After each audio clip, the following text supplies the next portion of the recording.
नमस्कार दोस्तों, आप सभी का सृष्टि नर्सिंग एकेडमी की ऑनलाइन क्लासेज में स्वागत करता हूं। आशा करता हूं कि आप सभी स्वस्थ होंगे। जैसा प्यार पिछले वीडियोस पर देखने को मिल रहा है, ऐसा ही प्यार बनाए रखिएगा। बहुत ही इंपॉर्टेंट क्वेश्चन सेशन रहने वाला बेटा आने वाले एग्जाम के लिए। अगर वीडियो आपको पसंद आए तो ज़्यादा से ज़्यादा शेयर कीजिएगा, चैनल को सब्सक्राइब कीजिएगा व वीडियो को लाइक कीजिएगा। आज की क्वेश्चन सेशन की शुरुआत कर लेते हैं एक मोटिवेशनल थॉट के साथ।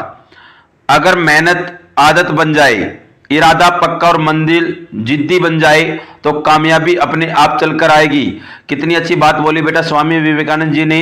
अगर मेहनत आदत बन जाए, एक हैबिट बन जाए, आपको प्रतिदिन इतने टाइम पढ़ना है, इतने टाइम मेहनत करनी है, इतने टाइम इस सब्जेक्ट को पढ़ना है, इतने टाइम इस सब्जेक्ट को पढ़ना है, तो इरादा पक्का हो और मंजिल जिद्दी बन जाए। आपका इरादा पक्का और आपको एक मंजिल दिखाई दे रही कि आपको उस एम्स के अंदर, उस मेडिकल कॉलेज के अंदर, यूपीएससी के अंदर, एचएसएससी के अंदर, राजस्थान के अंदर कोई भी किसी भी डिस्ट्रिक्ट का, किसी भी स्टेट का कोई भी एग्जाम हो, उसके अंदर आपको नर्सिंग ऑफिसर बनना है तो कामयाबी अपने आप चल के आएगी। लेकिन उसके लिए बेटा तीन बातें जरूरी हैं। मेहनत आदत बनानी पड़ेगी, इरादा पक्का रखना पड़ेगा और मंजिल जिद्दी बनानी पड़ेगी। तब आपको कामयाबी मिलेगी, आपके पास कामयाबी चल के आएगी।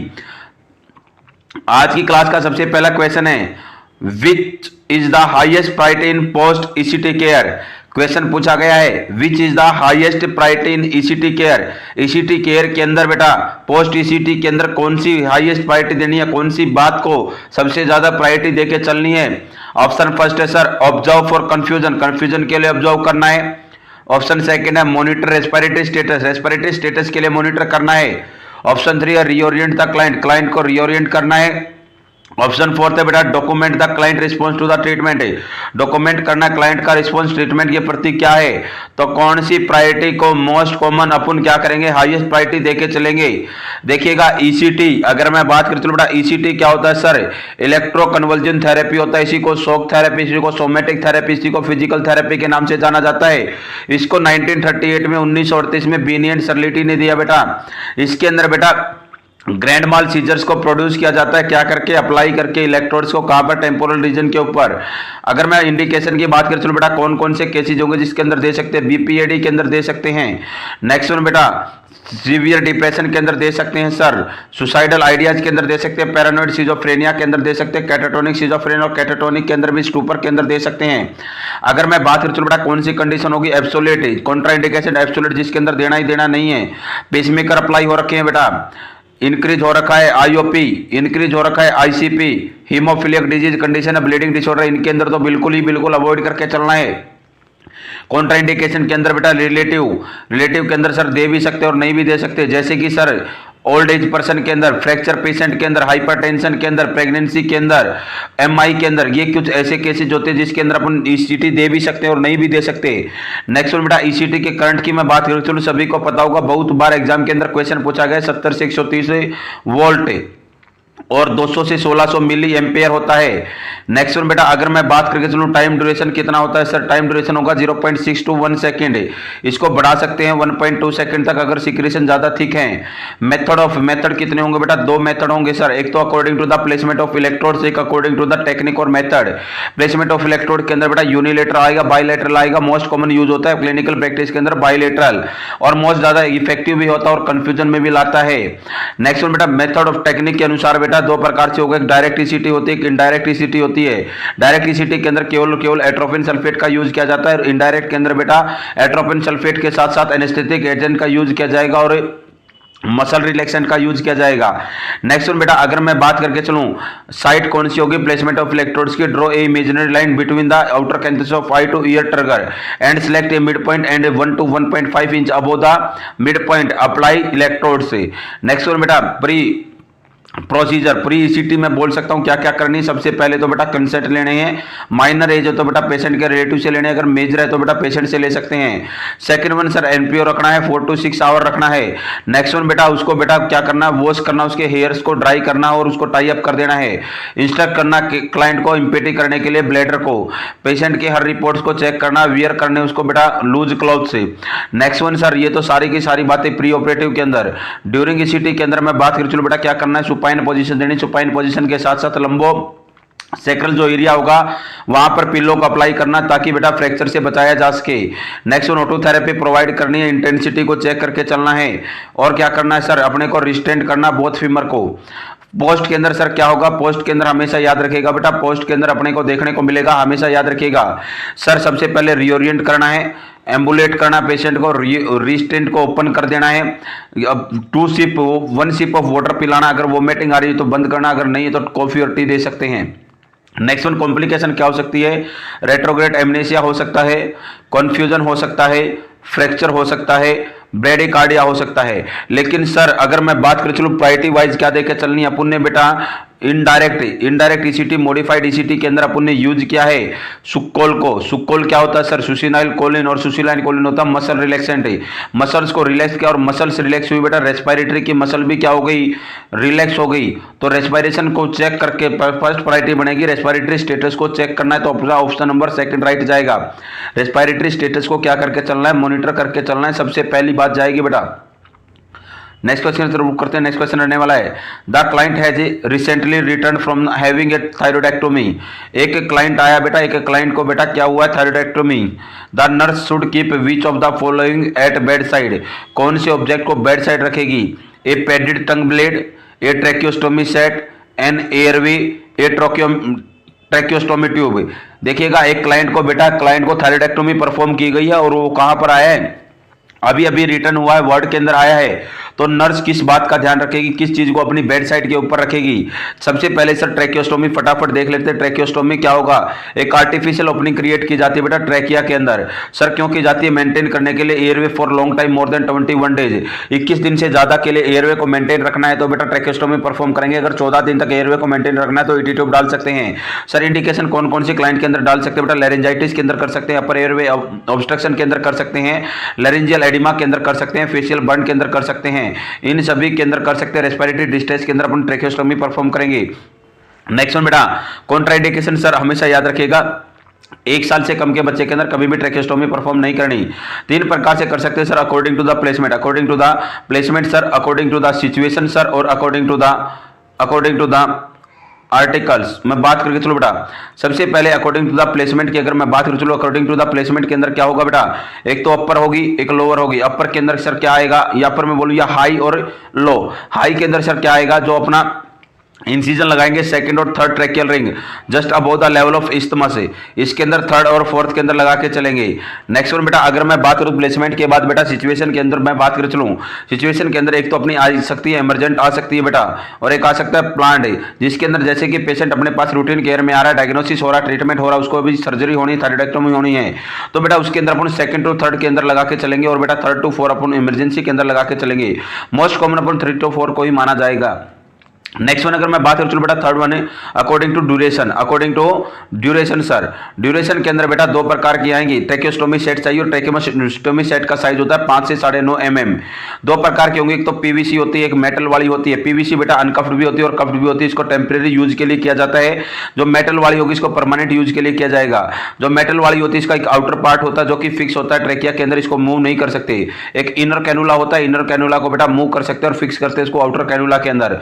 नेक्स्ट वन एक सब ऑब्जेक्ट होता है ऑब्टूरेटर, ऑब्टूरेटर का यूज किया जाता है बेटा ट्रैकियोस्टोमी जो सेट है, जो ट्यूब है उसको फिक्स करने के लिए किसके अंदर, ट्रैकिया के अंदर। नेक्स्ट वन बेटा अगर मैं बात करके चलो बेटा इनर कैनुला के अपन को केयर करनी, और केयर करने के लिए कभी भी हॉट वाटर का यूज नहीं करना है, टेप वाटर के अंदर इसको क्लीन करना, और 5 से 10 मिनट के लिए बेटा इसको इमर्ज करना, डुबो के रखना है, सोडा बाई कार्बोनेट के अंदर उसको बॉईल करना है। नेक्स्ट वन बेटा हमेशा याद रखेगा आउटर सरफेस को क्लीन करने के लिए बेटा किसका यूज किया जाता है, NS+H2O का यूज किया जाता है। इनर सरफेस को क्लीन करने के लिए नॉर्मल सैलाइन का यूज किया जाता है। नेक्स्ट वन बेटा अगर ट्रेसिंग करनी है ट्रैकियोस्टोमी की तो अपन को हमेशा याद रखेगा किसका यूज किया जाएगा, बीटाडीन का यूज किया जाएगा। नेक्स्ट वन सर एक ट्रंक्युलर डायलेटर होता है, क्या होता है, ट्रंक्युलर डायलेटर का यूज किया जाता है। ट्रंक्युलर डायलेटर का यूज बेटा शॉर्ट टाइम के लिए, कम टाइम के लिए अपने को एयरवे को मेंटेन करने के लिए किया जाएगा। एक होता है डबल रिट्रैक्टर, डबल रिट्रैक्टर का यूज किया जाता है इमरजेंसी कंडीशन के अंदर एयरवे ट्रैकिया को ट्रेस करने के लिए डबल रिट्रैक्टर का यूज किया जाएगा। नेक्स्ट वन बेटा, अपन एनेस्थेटिक एजेंट का भी यूज कर सकते हैं। पोजीशन कौन सी देंगे, रोज पोजीशन अपन देके चलते हैं इस क्लाइंट के अंदर। और बेटा कॉम्प्लिकेशन क्या देखने को मिल सकती है, सबसे पहली अगर मैं बात करके चलूं बेटा, लैरिंजियल नर्व डैमेज देखने को मिल सकती है, इन्फेक्शन देखने को मिल सकता है, और अपने को देखने को मिल सकता है न्यूमोथोरैक्स से। सर लेट कॉम्प्लिकेशन ट्रैकियोटोमी के अंदर क्या देखने को मिल सकती है, तो हमेशा याद रखेगा लेट कॉम्प्लिकेशन ट्रैकियोमेलेशिया देखने को मिल सकता है, और बेटा इशियोफेजियल फिस्टूला देखने को मिल सकता है, ट्रैकियो इशियोफेजियल फिस्टूला भी देखने को मिल सकता है। ये पूरा का पूरा मैंने टॉपिक रिवाइज करवाने की कोशिश की, तो हमेशा कौन सा सेट को रखना बेटा, ट्रैकियोस्टोमी सेट को अपने पास रखना है। नेक्स्ट क्वेश्चन है बेटा, नेक्स्ट क्वेश्चन है which of the following substance is a natural hormone produce by the pineal gland that is induce sleep.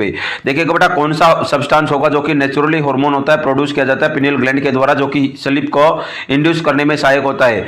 Amphetamine, melatonin, methylphenidate, pemoline. तो राइट आंसर देने की कोशिश करें बेटा, कौन सा सब्सटेंस होगा नेचुरल जो कि हार्मोन प्रोड्यूस करता है पिनियल ग्लैंड के लिए, तो हमेशा याद रखिएगा मेलेटोनिन। कौन सा होगा बेटा, मेलेटोनिन हार्मोन होता है।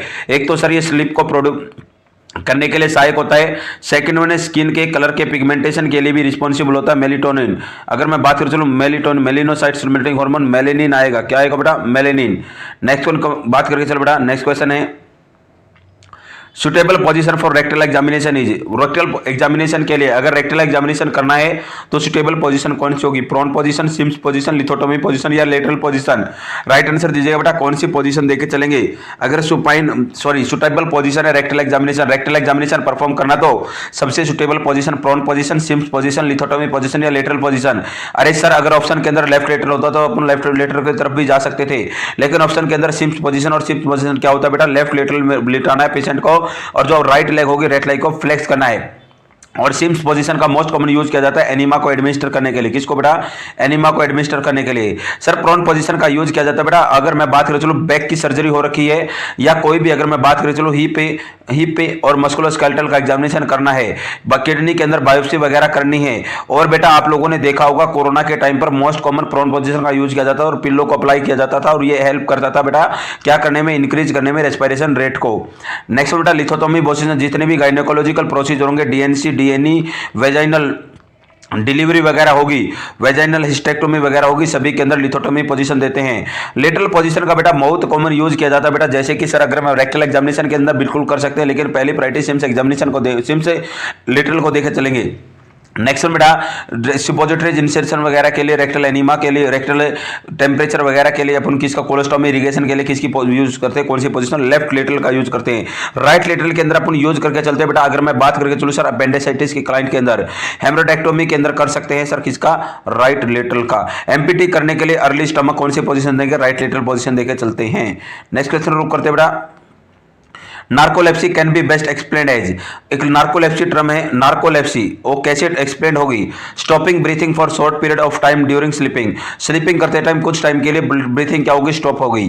Frequent awaking during the night, night के टाइम पर बार बार जागना। Sudden muscle weakness during exercise, muscle का वीक हो जाना ड्यूरिंग एक्सरसाइज, एक्सरसाइज करेंगे। एक्सेसिव डे टाइम स्लीपिंग, ज्यादातर दिन में क्या आना, स्लीप का ज्यादा आना, दिन में स्लीप का ज्यादा आना। तो राइट आंसर दीजिएगा बेटा नार्कोलेप्सी क्या होता है।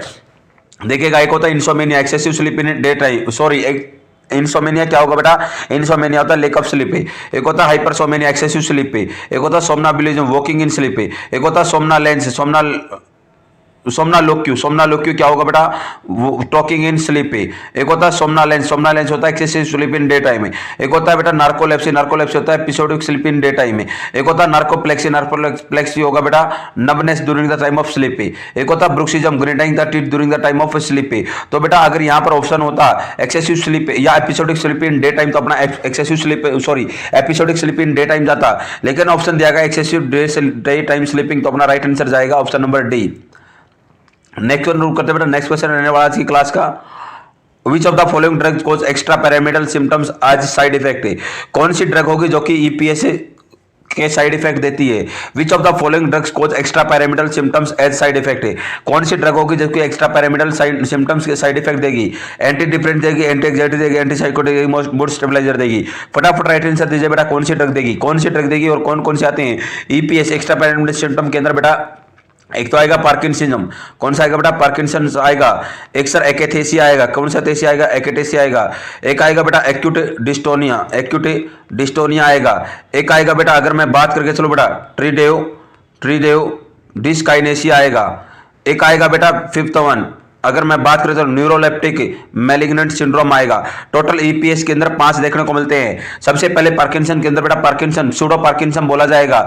इसके अंदर सर क्या देखने को मिलेगा, ट्रेमर्स ट्रेमर भी पिन पॉइंट ट्रेमर देखने को मिलेंगे, रिजिडिटी देखने को मिलेगी और ब्रेक आइनेस देखने को मिलेगा, मास्क लाइक फेस देखने को मिलेगा, माइक्रोग्राफिया देखने को मिलेगा, सफलिंग गेट देखने को मिलेगा, प्रोपल्सिव गेट देखने को मिलेगा। नेक्स्ट बेटा एकथेसिया के अंदर क्या देखने को मिलेगा सर, एकथेसिया के अंदर बेटा जो पेशेंट हो स्टिल नहीं हो पाएगा, आराम से नहीं बैठ पाएगा, वॉकिंग और टॉकिंग होगा, उसको मूवमेंट करने का मन करेगा। नेक्स्ट बेटा एक्यूट डिस्टोनिया के अंदर सर क्या होगा, एक्यूट डिस्टोनिया के अंदर बेटा जो छोटी मसल्स होंगी उनके अंदर क्या हो जाएगा, एब्नॉर्मल कोऑर्डिनेशन देखने को मिलेगा, जैसे कि स्टेनोकोलेडोमास्टोइड मसल के अंदर क्या देखने को मिलेगा, स्पाज्म आ जाएगा। नेक्स्ट वन अगर मैं बात करें चलो बेटा, जैसे कि अपनी आईबॉल का क्या हो जाना सर, ऊपर की तरफ फॉरवर्ड मूवमेंट हो जाएगी। Next one protrusion of tongue देखने को मिलेगी। नेक्स्ट वन अगर मैं बात करें चलो, सबसे पहले भी कौन सा देखने को मिलता है, एक्यूट डिस्टोनिया ही सबसे पहले अर्ली साइन आता है। फिर आएगा बेटा ट्रिडेव डिस्टेशनिया, क्या आएगा ट्रिडेव डिस्काइनेसिया, ये क्या होगा बेटा, इसके अंदर क्या देखने को मिलेगी, जो भी अपनी अबनॉर्मल मूवमेंट देखने को मिलेगी, एबनॉर्मल मूवमेंट देखने को मिलेगी ट्राइडेव डिस्काइनेसिया के अंदर। जैसे कि सर अगर मैं बात करके चलूं, जैसे कि सर लिप लॉकिंग देखने को मिलेगा, जो च्विंग देखने को मिलेगा और प्रोट्रूजन ऑफ टंग देखने को मिलेगा। और सर लास्ट वन आता है न्यूरोलेप्टिक मैलिग्नेंट सिंड्रोम्स, बहुत ही सीवियर कंडीशन होती है, लाइफ थ्रेटनिंग कंडीशन होती है, नोजिया होता है, वोमिटिंग होता है, फीवर होता है, चिल्स होता है, हाइपोटेंशन होता है, कोमा के अंदर जाएगा, कोमा के अंदर जाने के बाद बेटा अनकॉन्शियस होगा कोमा के अंदर और डेथ भी देखने को मिल सकती है। ये ईपीएस के साइन एंड सिम्टम, और ईपीएस देखने को मिलता है एंटीसाइकोटिक मेडिसिन के द्वारा। और एंटीसाइकोटिक दो प्रकार की होती है, एक टिपिकल होती है, एक एटिपिकल होती है। टिपिकल एंटीसाइकोटिक के अंदर बेटा हेलोपेरिडोल आएगा, अपना हेलोपेरिडोल आ गया, सीपीजेड आ गया, थायोरिडाजोन आ गया बेटा, फ्लूपाइजेनिन आ गया बेटा, इप्रीप्रिप्राडोल आ गया। इसके अंदर एटिपिकल के अंदर आएगा बेटा क्लोजापिन आएगा, ओलिंजापिन आएगा, रेस्पेरिडोन आएगा, एप्रीपिप्राजोल आएगा, क्यूटापिन आएगा। ये जो सारी की सारी अपन ने बेटा किसकी बात की, एंटीसाइकोटिक ड्रग के लेने से ही क्या होगा, एक्स्ट्रापिरामिडल साइन इफेक्ट देखने को मिलते हैं। नेक्स्ट क्वेश्चन बेटा, a nurse is caring for a client with severe burn the face and head, the nurse will place the client in which position. देखिएगा बेटा एक क्लाइंट है, सीवियर बर्न, बहुत ज्यादा बर्न हो गया, फेस बर्न हो गया, हेड बर्न हो गया है। The nurse will place the client in which position, तो नर्स कौन सी पोजीशन के अंदर उस क्लाइंट को रखना चाहेगी। ऑप्शन फर्स्ट है बेटा ट्रेंडलनबर्ग के अंदर रखेगी सर। ऑप्शन सेकंड है हेड ऑफ बेड एलिवेटेड करेगी, सुपाइन पोजीशन देगी या प्रोन पोजीशन देगी। राइट आंसर दीजिएगा बेटा ट्रेंडलनबर्ग पोजीशन देगी, हेड ऑफ बेड एलिवेटेड देगी, सुपाइन पोजीशन देगी या प्रोन पोजीशन देगी। तो हमेशा जिंदगी के अंदर याद रखिएगा बेटा सेमी फाउलर पोजीशन देके चलनी है। कौन सी position sir, semi Fowler position देके चलनी है। और सेमी फाउलर के अंदर बेटा 30 से 45 डिग्री बेड का हेड क्या होता है, एलिवेटेड होता है। तो हेड ऑफ बेड एलिवेटेड देके चलेंगे सर। ऐसा क्यों देकर चलते हैं बेटा, क्योंकि एडिमा से बचाने के लिए, किससे बचाने के लिए, फेशियल एडिमा वगैरह से बचाने के लिए सर अपन क्या कर सकते हैं, बर्न वाले पेशेंट के अंदर head of bed elevated position देके चलेंगे। नेक्स्ट क्वेश्चन है बेटा, how long should a nurse wait taking cold milk for recording oral temperature. अगर मैं बात करूं बेटा, एक बंदा है, बंदे के अंदर बेटा ओरल टेम्परेचर को टेकन करना, और ओरल टेम्परेचर टेकन करना है, लेना है, लेने के लिए बेटा उसको कितने टाइम का वेट करना पड़ेगा। अगर क्लाइंट ने इनटेक किया है कोल्ड मिल्क, ठंडा दूध पिया, दूध पीने के बाद कितने टाइम का वेट करेंगे और उसके बाद कितने टाइम के बाद ओरल टेम्परेचर लेंगे, 5 से 10 मिनट, 10 से 20 मिनट, 20 से 30 मिनट या 30 से 40 मिनट। राइट आंसर दीजिए बेटा क्या होगा, राइट आंसर देने की कोशिश करें, 5 से 10 मिनट, 10 से 20 मिनट, 20 से 30 मिनट या 30 से 40 मिनट। सभी को पता होगा बेटा 15 से 20 मिनट, 15 से 20 मिनट अपन बोलते हैं सर। अपने को क्या करना है, प्रोसीजर को होल्ड करना। अगर किसी भी क्लाइंट ने क्या लिया है सर, अपन ने बात की थी बेटा क्या किया है, हॉट और कोल्ड बेवरेजेस का यूज किया है, तो अपने को 15 से 20 मिनट अवॉइड करना है। अगर मैं ओरल टेम्परेचर की बात करूं, मोस्ट कॉमन यूज होता है क्लिनिकल प्रैक्टिस के अंदर, मोस्ट प्रोमिनेंट साइट होती है बेटा, सबसे आसान तरीका होता है, और रिचेस्ट जितनी ब्लड सप्लाई चाहिए उतनी ब्लड सप्लाई होती है। कॉन्ट्राइंडिकेटेड बेटा अगर मैं बात करूं, चलो बेटा ओरल सर्जरी हो रही है उसके अंदर बिल्कुल नहीं करना है, अनकॉन्शियस पेशेंट के अंदर नहीं करना, कफिंग वाले के अंदर नहीं करना, मेंटल इल पेशेंट के अंदर नहीं करना, सीजर वाले के अंदर नहीं करना, और less than 6 year old child के अंदर कभी भी नहीं करना। कौन सा रूट का यूज नहीं करना, ओरल रूट का यूज नहीं करना। ओरल रूट से बेटा नॉर्मल टेम्परेचर 98.6 आता है, इसको यूथर्मिया के नाम से जाना जाता है, नॉर्मल थर्मिया के नाम से जाना जाता है। अगर मैं बात करें, चलो बेटा ध्यान से समझने की कोशिश कीजिएगा। अगर बेटा मैं बात करके चलूं, इसके अंदर बेटा टाइम रीडिंग आएगी 2 मिनट के अंदर, और बेटा कितने टाइम का वेट करना चाहिए, 10 से 20 मिनट। अपना राइट आंसर जाएगा ऑप्शन बी। नेक्स्ट क्वेश्चन रुक करते बेटा। नेक्स्ट क्वेश्चन है, अगर वीडियो आपको पसंद आ रही है तो बेटा ज्यादा से ज्यादा शेयर कीजिएगा, चैनल को सब्सक्राइब कीजिएगा, वीडियो को लाइक कीजिएगा। आपका एक लाइक बेटा मेरे को बहुत ज्यादा मोटिवेशन देगा, बहुत ज्यादा ऊपर तक लेके जाएगा। देखिएगा बेटा, nurse Aaron is inserting a nasogastric tube to a stroke client. एक नर्स है, नर्स का नाम भी एरोन है, उसने एक एनजी ट्यूब को इंसर्ट कराया बेटा स्ट्रोक क्लाइंट के अंदर। ही understand that the best position for the insertion is, तो नर्स को बेटा कैसे समझेगी कि बेस्ट पोजीशन कौन सी है किसके लिए, एनजी ट्यूब को इंसर्ट करने के लिए। Low Fowler, Sims position, high Fowler या Trendelenburg position. Right answer दीजिए बेटा, कौन सी पोजीशन होगी? लो फाउलर रहेगी, सिम्स पोजीशन रहेगी, हाई फाउलर रहेगी, ट्रेंडल नंबर रहेगी। देखिएगा एनजी ट्यूब क्या होती है बेटा? एनजी ट्यूब एक प्रोसेस होती है जिसके अंदर बेटा ट्यूब को इंसर्ट किया जाता है नोज के द्वारा। किसके अंदर बेटा? स्टमक के अंदर किया जाएगा सर। अगर मैं इसी को बेटा राइल्स ट्यूब के नाम से भी जानते हैं, इसको बेटा गैस्ट्रिक लिवाज के लिए, गैस्ट्रिक एनालिसिस के लिए और गैस्ट्रिक गावेज के लिए यूज करते हैं। अगर मैं बात करूं चलो बेटा, फूड पॉइजनिंग हो गई, एब्डोमिनल पॉइजनिंग हो गई सर। नेक्स्ट बेटा, पेशेंट अनेबल है क्या करने में? स्वेलो करने में, और क्लेफ्ट लिप और क्लेफ्ट पैलेट वाला क्लाइंट है, इन सभी के अंदर अपन एनजी ट्यूब का यूज कर सकते हैं। एनजी ट्यूब की अगर मैं बात करूं बेटा, जैसे कि फ्रेंच होते हैं 6, 8, 10, 12, 14, 16, 18, 20, 22 और 24 फ्रेंच की एनजी ट्यूब होती है। अगर मैं बात करूं चलो बेटा, सबसे पहले 16 से 22 फ्रेंच की यूज की जाती है अडल्ट के अंदर, 10 से 14 फ्रेंच की यूज करते हैं चाइल्ड के अंदर, और 6 से 10 फ्रेंच की यूज करते हैं न्यूनेट के अंदर। 6 की का कलर कैसा होगा बेटा? ले गया लाइट ग्रीन होगा, ब्लैक होगा, सॉरी लाइट ग्रीन होगा, ब्लू होगा, ब्लैक होगा। ले गया भाई भाभी को, व्हाइट होगा, वहीं गया ग्रीन होगा, रेड होगा, ऑरेंज होगा, और इसका कैसा होगा? येलो होगा, वॉयलेट होगा और लाइट ब्लू होगा। ये सारे के सारे कलर होते हैं एनजी ट्यूब के। और बेटा एनजी ट्यूब के अंदर बेटा दो प्रकार की होती है, एक तो सेलन संप होती है, एक बेटा लेविन होती है। लेविन हमेशा याद रखिएगा सिंगल ल्यूमन होती है, सिंगल ल्यूमन होगी, ओनली फीडिंग के लिए यूज की जाएगी। बेटा सेलन संप हमेशा याद रखिएगा बेटा फीडिंग के साथ साथ बेटा इरिगेशन पर्पज के लिए भी यूज की जाएगी। लंबे टाइम तक यूज करने के लिए सेलन संप का यूज किया जाता है बेटा, डबल ल्यूमन होगी। नेक्स्ट बेटा एनएस का यूज किया जाएगा। एनएस का यूज सभी को पता बेटा क्या करने के लिए, एक तो बेटा पैटर्न रखने के लिए, और बेटा अपन क्या कर फीडिंग वगैरह के लिए कर सकते हैं। नेक्स्ट बेटा लुब्रिकेंट का यूज किया जाएगा, 2% वाटर सॉल्युबल जेलोकेन जेली का यूज किया जाएगा। कभी भी पेट्रोल वगैरह का यूज नहीं करना है, पेट्रोल जेली का यूज नहीं करना है। नेक्स्ट बेटा स्टेथोस्कोप का यूज किया जाएगा, सोडा बाइकार्बोनेट का यूज किया जाएगा। पेशेंट को बेटा फाउलर पोजीशन देनी, फाउलर पोजीशन देने के बाद लेफ्ट नोट्रेस्ट के अंदर इंसर्ट करना है, राइट नोट्रेस्ट के अंदर नहीं करना, क्योंकि सेप्टम का डिवाइडेशन होता है। और हमेशा याद रखिएगा बेटा क्या करके चलना है, हमेशा जब भी ट्यूब नेजोफेरिंक्स के लेवल पर पहुंच जाए तो बेटा इंस्ट्रक्ट करना चाहिए क्लाइंट को कि swallow like as a water. और नर्स का एक्शन रहेगा बेंट फॉरवर्ड द हेड, आगे की तरफ हेड को झुका देना है, जिससे बेटा ट्यूब एपिग्लोटिस बंद हो जाएगा और ट्यूब डायरेक्टली किसके अंदर चली जाएगी? स्टमक के अंदर। बहुत बार सिंपल सा क्वेश्चन पूछा गया है, डायरेक्शन कौन सी यूज करते हैं? बैकवर्ड एंड डाउनवर्ड डायरेक्शन का यूज किया जाता है एनजी ट्यूब को इंसर्ट करने के लिए। प्रॉपर पोजीशन को चेक करने के लिए एक्सरे किया जाएगा, एक्सरे कर सकते हैं, गैस्ट्रिक पीएच को चेक कर सकते हैं बेटा, बबल्स को चेक कर सकते हैं, और साउंड सुन सकते हैं, हियरिंग कर सकते हैं साउंड को। नेक्स्ट वन अगर मैं बात करूं बेटा, कभी भी एनजी ट्यूब के द्वारा ना तो ज्यादा गर्म देना ना ज्यादा ठंडा देना, नहीं तो डायरिया हो सकता है, क्रैम्प्स वगैरह हो सकते हैं। हमेशा बेटा बोलस फीडिंग देंगे तो sir bolus feeding, excessive feeding देनी तो फाउलर पोजीशन देनी है। अगर बेटा रेगुलर फीडिंग प्रोवाइड करनी है तो बेटा सेमी फाउलर पोजीशन में दे सकते हैं।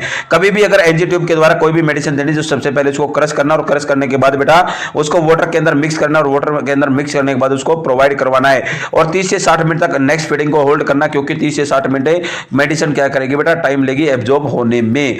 और बेटा इसके अंदर कॉम्प्लिकेशन क्या क्या हो सकती है सर? इन्फेक्शन हो सकता है, बिल्कुल हो सकता है, तो 7 डेज के अंदर बेटा क्या करना है, इसको चेंज करना है एनजी ट्यूब को। नेक्स्ट वन बेटा इन्फेक्शन हो सकता है, वोमिटिंग हो सकती है, नोजिया हो सकता है, एब्डोमिनल क्रैम्प्स वगैरह हो सकते हैं, डायरिया हो सकता है। जब भी अपने को रिमूव करनी तो बेटा विद इन 2 से 3 सेकंड में हमें ट्यूब को क्या कर देना है, रिमूव कर देना है, एक्सट्यूब्यूशन बोला जाएगा। ये अपना पूरा एनजी ट्यूब डालनी और हाई फाउलर पोजीशन प्रोवाइड करते हैं। नेक्स्ट क्वेश्चन बेटा, नेक्स्ट क्वेश्चन आज की क्लास का, Which of the following is the most important initial care when chemical burn is suspected? कौन सी बहुत ही ज्यादा इमीडिएट इंपोर्टेंट इनिशियल केयर होगी अगर केमिकल बर्न सस्पेक्टेड कोई क्लाइंट है? Immediately cover the burn area, burn area को क्या करना बेटा, कवर करना है। Remove all the dress from the burn area, remove कर देना है पूरा का पूरा जहां पर बर्न हुआ उससे। प्रोवाइड कोलिन प्रोवाइड करना। Excessive flushing with water for 20 to 30 minute, ज्यादा से ज्यादा वाटर को क्या करना, फ्लश करना, फ्लशिंग करना बेटा, बाहर निकालना है, जैसे ज्यादा वॉश करना है बेटा 20 से 30 मिनट तक। तो राइट आंसर क्या जाएगा बेटा, सबसे पहले तो अपने को पूछा गया केमिकल बर्न। केमिकल बर्न होगा इंजेक्ट करने से, कोई भी केमिकल को बेटा इंटेक किया, इंटेक करने से अगर कोई बर्न हुआ तो बेटा अपने को सबसे पहला इनिशियल एक्शन क्या रहेगा, मोस्ट इंपोर्टेंट एक्शन क्या रहेगा? इमीडिएट कवर करने की कोई जरूरत नहीं है, ड्रेस को रिमूव करने की कोई जरूरत नहीं, कोल्ड इन्वायरमेंट प्रोवाइड करने की भी इनिशियल जरूरत, लेकिन सर अपने को एक्सेसिव क्या करना होगा, फ्लशिंग करना होगा वाटर से 20 से 30 मिनट। नेक्स्ट क्वेश्चन बेटा आज की क्लास का देखिएगा, which route of administer is preferred is immediate analgesia and rapid irritation are necessary? कौन सा रूट होगा बेटा, कौन से रूट को प्रेफर्ड किया जाएगा अगर फटाफट अपने को एनाल्जेसिया देना है? क्या देना है बेटा, एनाल्जेसिया देना, और कोई भी मेडिसिन देनी है तो सबसे फास्ट नेसेसरी कौन सा रूट रहेगा? इंट्रास्पाइन रहेगा, patient control analgesia, patient control कर सकता है एनाल्जेसिया को। नेक्स्ट बेटा इंट्रावेनस रहेगा, सबलिंगुअल रहेगा। सभी को पता बेटा 100% वायबिलिटी देखने को मिलती है इंट्रावेनस रूट से, और इंट्रावेनस रूट का अपन यूज करते बेटा जब ज्यादा अमाउंट में क्या देनी हो, कोई भी मेडिसिन वगैरह देनी हो, फ्लूइड देनी, तो राइट आंसर जाएगा इंट्रावेनस। नेक्स्ट क्वेश्चन है बेटा आज की क्लास का, Which complication of a cardiac catheterization should the nurse monitor for in the initial 24 hours after the procedure? देखिएगा बेटा प्रोसीजर परफॉर्म किया और प्रोसीजर का नाम है कार्डियक कैथेटराइजेशन। तो कौन सी प्रकार की कॉम्प्लिकेशन एक नर्स मॉनिटर करेगी पहले 24 घंटे तक है? देखिएगा कार्डियक कैथेटराइजेशन किया और कार्डियक कैथेटराइजेशन करने के बेटा पहले 24 घंटे तक एक नर्स कौन से प्रकार की इनिशियल क्या करेगी, चलेगी बेटा मॉनिटर करके चलेगी कॉम्प्लिकेशन को। थ्रोम्बस फॉर्मेशन हो सकता है सर, एंजाइना एट रेस्ट हो सकता है, डिजीनेस हो सकता है, या increase heart rate with crying हो सकती है। तो फटाफट राइट आंसर दीजिए बेटा कौन सी कॉम्प्लिकेशन को एसेस करके चलेगी। तो हमेशा याद रखिएगा कार्डियक कैथेटराइजेशन किया तो बेटा उसके अंदर चांसेस होने के रहते हैं थ्रोम्बस फॉर्मेशन। क्या होने के सर? थ्रोम्बस फॉर्मेशन, एक क्लॉट फॉर्मेशन होने के चांसेस रहेंगे। तो नर्स का कर्तव्य बनता है कि पहले 24 घंटे इसको एसेस करना है। नेक्स्ट क्वेश्चन बेटा आज की क्लास का, the fifth vital sign is, 5वें नंबर का वाइटल साइन कौन सा है? HPO2 है, मीन आर्टेरियल प्रेशर है, ABG एनालिसिस है, या पेन है? अरे टोटल कितने होते हैं? 6 होते हैं वाइटल साइन। टोटल कितने होते हैं बेटा? 6 होते हैं। 6 के अंदर बेटा TPR, BP, पेन और SPO2 होता है। Temperature, pulse, respiration rate, blood pressure, pain और सैचुरेशन ऑफ ऑक्सीजन होता है। और बेटा अगर इमरजेंसी कंडीशन के अंदर आप लोगों से पूछ लिया जाए तो पिपिलरी रिस्पॉन्स, 5वें नंबर पे कौन सा रिस्पॉन्स आ जाएगा? पिपिलरी रिस्पॉन्स। तो अपना फिफ्थ वाइटल साइन होता है पेन। सफलता किस्मत से नहीं मेहनत से मिलती है, कितनी अच्छी बात बोली स्वामी विवेकानंद जी ने बेटा। सफलता किस्मत से नहीं मेहनत से मिलती है। मैं मानता हूं बेटा, बिल्कुल मानता हूं सफलता बेटा किस्मत से नहीं मेहनत से मिलती है, लेकिन बेटा 95% रोल प्ले करेगा आपकी मेहनत। आपकी मेहनत काम करेगी और बेटा 5% आपकी किस्मत भी कहीं ना कहीं आपका साथ देती है। अगर किस्मत साथ हो तो बेटा 95% मेहनत है, दोनों मिलकर आपको क्या मिल सकती है कि जॉब मिल सकती है, आपको सफलता मिल सकती है। लेकिन अगर बेटा आपने बेटा 5% आप किसके ऊपर बैठे रहे? अपनी किस्मत के ऊपर बैठे रहे, और 95% आपने मेहनत नहीं की तो आपको कहीं भी सफलता नहीं मिलेगी। लेकिन बेटा बार बार कोशिश करने से आपकी तो 95% और आपकी किस्मत साथ नहीं दे रही, तो एक टाइम ऐसा आएगा किस्मत को भी आपका साथ देना पड़ेगा। क्या देना पड़ेगा बेटा? साथ देना पड़ेगा। तो लगातार मेहनत करते रहिएगा, वो दिन दूर नहीं जिस दिन आपको सफलता मिलेगी। देखिएगा बेटा नेक्स्ट क्वेश्चन है, which of the following condition most commonly cause acute glomerulonephritis? कौन सी कंडीशन होगी जो कि बहुत ज्यादा कॉज करती है ग्लोमेरुलनेफ्राइटिस को? सभी को पता होगा ग्लोमेरुलनेफ्राइटिस क्या होगा बेटा? इन्फ्लामेशन हो जाना किसके अंदर? ग्लोमेरुलस के अंदर। एक congenital condition leading to renal failure, बच्चे के अंदर बाय बर्थ प्रेजेंट और क्या कर रही है? रीनल फेलियर करने की कोशिश कर रही है, उसको ग्लोमेरुलनेफ्राइटिस कॉज कर सकती है क्या? नेक्स्ट वन बेटा, history of group A Streptococcus infection with the past 10 to 14 days, पिछले 10 से 14 दिन से एक इन्फेक्शन की हिस्ट्री मिल रही है जिसका नाम है ग्रुप ए स्ट्रेप्टोकोकस इन्फेक्शन, वो कोज कर सकता है क्या? नेफ्रोटिक सिंड्रोम कोज कर सकता है क्या? वायरल इन्फेक्शन ऑफ ग्लोमेरुलाई कर सकता है क्या? तो फटाफट राइट आंसर दीजिए बेटा कौन से कोज होगा, मोस्ट कॉमन कोज होगा जो कि ग्लोमेरुलनेफ्राइटिस कोज कर सकता है। तो हमेशा याद रखिएगा बेटा अगर पिछली 10 से 14 दिन से बेटा क्या हो रही है? हिस्ट्री मिल रही है ग्रुप ए स्ट्रेप्टोकोकस इन्फेक्शन की, तो कोज कर सकता है ग्लोमेरुलनेफ्राइटिस। जैसे कि सर अगर मैं बात सोर थ्रोट वगैरह देखने को मिल रहा है, फीवर देखने को मिल रहा है, तो अपन समझ जाएंगे कि 10 से 14 दिन से इसको स्ट्रेप्टोकोकस इन्फेक्शन था और ये क्या कोज कर सकता है? ग्लोमेरुलनेफ्राइटिस भी कोज कर सकता है। ऑप्शन नंबर 2 अपना राइट आंसर जाएगा। नेक्स्ट क्वेश्चन है, normal respiration is also called, जो नॉर्मल रेस्पिरेशन होगा उसको क्या बोला जाएगा? एपनिया बोला जाएगा, ऑर्थोपेनिया बोला जाएगा, यूपेनिया बोला जाएगा, डिस्पनिया बोला जाएगा? अरे बेटा राइट आंसर दीजिएगा, नॉर्मल रेस्पिरेशन को क्या बोला जाएगा? एपनिया बोला जाएगा, ऑर्थोपेनिया बोला जाएगा, यूपेनिया बोला जाएगा, डिस्पनिया बोला जाएगा। देखिएगा सर 2 प्रकार की रेस्पिरेशन देखने को मिलती है, दो देखने को मिलती है, एक्सटर्नल रेस्पिरेशन, एक देखने को मिलती है इंटरनल रेस्पिरेशन। एक्सटर्नल रेस्पिरेशन को अपन बोल के चलते हैं पल्मोनरी रेस्पिरेशन, और इंटरनल को बोल के चलते हैं टिश्यू रेस्पिरेशन। एक्सटर्नल रेस्पिरेशन के अंदर क्या होगा? जो गैसेज होगी एक्सचेंज देखने को मिलेंगे बेटा, कहां से? लंग्स, और लंग्स की जो एल्विलाई और बेटा पल्मोनरी कैपिलरी के बीच में। इंटरनल रेस्पिरेशन को अपन टिश्यू रेस्पिरेशन बोलते हैं, इसके अंदर बेटा क्या देखने को मिलेगा? जो गैसेज होंगी गैसेज का एक्सचेंज देखने को मिलेगा बेटा सिस्टमिक कैपिलरी और टिश्यूज के बीच में। और बेटा अगर मैं बात करूं तो बेटा एल्विलाई, जो एल्विलाई होती है, एल्विलाई को इन्फ्लेट करने के लिए नाइट्रोजन गैस होती है। और रेस्पिरेटरी सेंटर सभी को पता होगा बेटा पोन्स या मेडुला ऑब्लोंगेटा, मेडुला ऑब्लोंगेटा को फर्स्ट प्रायोरिटी देनी है, और पोन्स बेटा रेस्पिरेशन रेट को डेप्थ को मेंटेन करने का कार्य करता है। तो बेटा नॉर्मल रेस्पिरेशन को अपन यूपिनिया बोल के चलते हैं, और नॉर्मल रेस्पिरेशन होती है 16 से 20 होती है। अगर बेटा 12 से कम होंगी तो अपन इसको बोलते हैं ब्रैडीपीनिया, और 24 से ज्यादा होंगी तो इसको बोलते हैं टैकीपीनिया बोल के चलते हैं। एक होती है बेटा ऑर्थोपेनिया, ऑर्थोपेनिया होगी बेटा जब भी ऑर्थोपेनिया क्या होगा? जब भी पेशेंट है, जब भी क्लाइंट कौन सी पोजीशन में होगा? कार्डियक टेबल के सारे बैठा हुआ होगा तो क्या होगा? नॉर्मल रेस्पिरेशन करेगा, ऑर्थोपेनिया। एक होती है प्लेटोपेनिया, जब भी क्लाइंट बेटा सुपाइन पोजीशन में होगा तो आराम से क्या ले सकता है? सांस ले सकता है। नेक्स्ट क्वेश्चन की तरफ करते हैं बेटा। नेक्स्ट क्वेश्चन आज की क्लास का, the primary reason for rapid continuous rewarming the area affected the frostbite is to. देखिएगा बेटा प्राइमरी रीजन क्या रहेगा, रैपिड कंटिन्यूस रिवॉर्मिंग, बार बार उस एरिया को वार्म करने का जो कि अफेक्टेड हुआ फोर्स्ड बाइट से। क्या रीजन रहेगा, lessen the amount of area damage, कम अमाउंट की जा सके उस एरिया की जो कि डैमेज हुआ है। प्रिवेंट द ब्लिस्टर फॉर्मेशन, फफोला बनने से रोकना है। प्रमोट मूवमेंट को प्रमोट करना है। प्रिवेंट पेन एंड डिस्कम्फर्ट को। देखिएगा बेटा फ्रोस्ट बाइट क्या होगा, बहुत ही ज्यादा टेम्परेचर डाउन जाने के कारण फ्रोस्ट बाइट जो अपना एरिया है वो क्या हो गया, डैमेज हो गया है। ऐसा एरिया जिसके अंदर बेटा गैंग्रीन हो गया है, साइनोसिस हो गया है, उस एरिया अफेक्टेड हो गया फ्रोस्ट बाइट होने से, बहुत ही ज्यादा टेम्परेचर डाउन जाने से। तो उसके अंदर कौन सी मैनेजमेंट रहेगी, कौन सा रीजन रहेगा कि बार बार अपन उसको वार्म करने की कोशिश कर रहे हैं।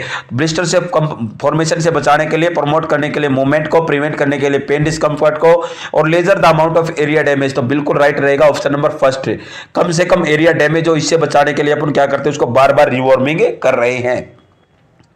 नेक्स्ट क्वेश्चन बेटा आज की क्लास का, concentration of KMnO for solution used for oral hygiene है।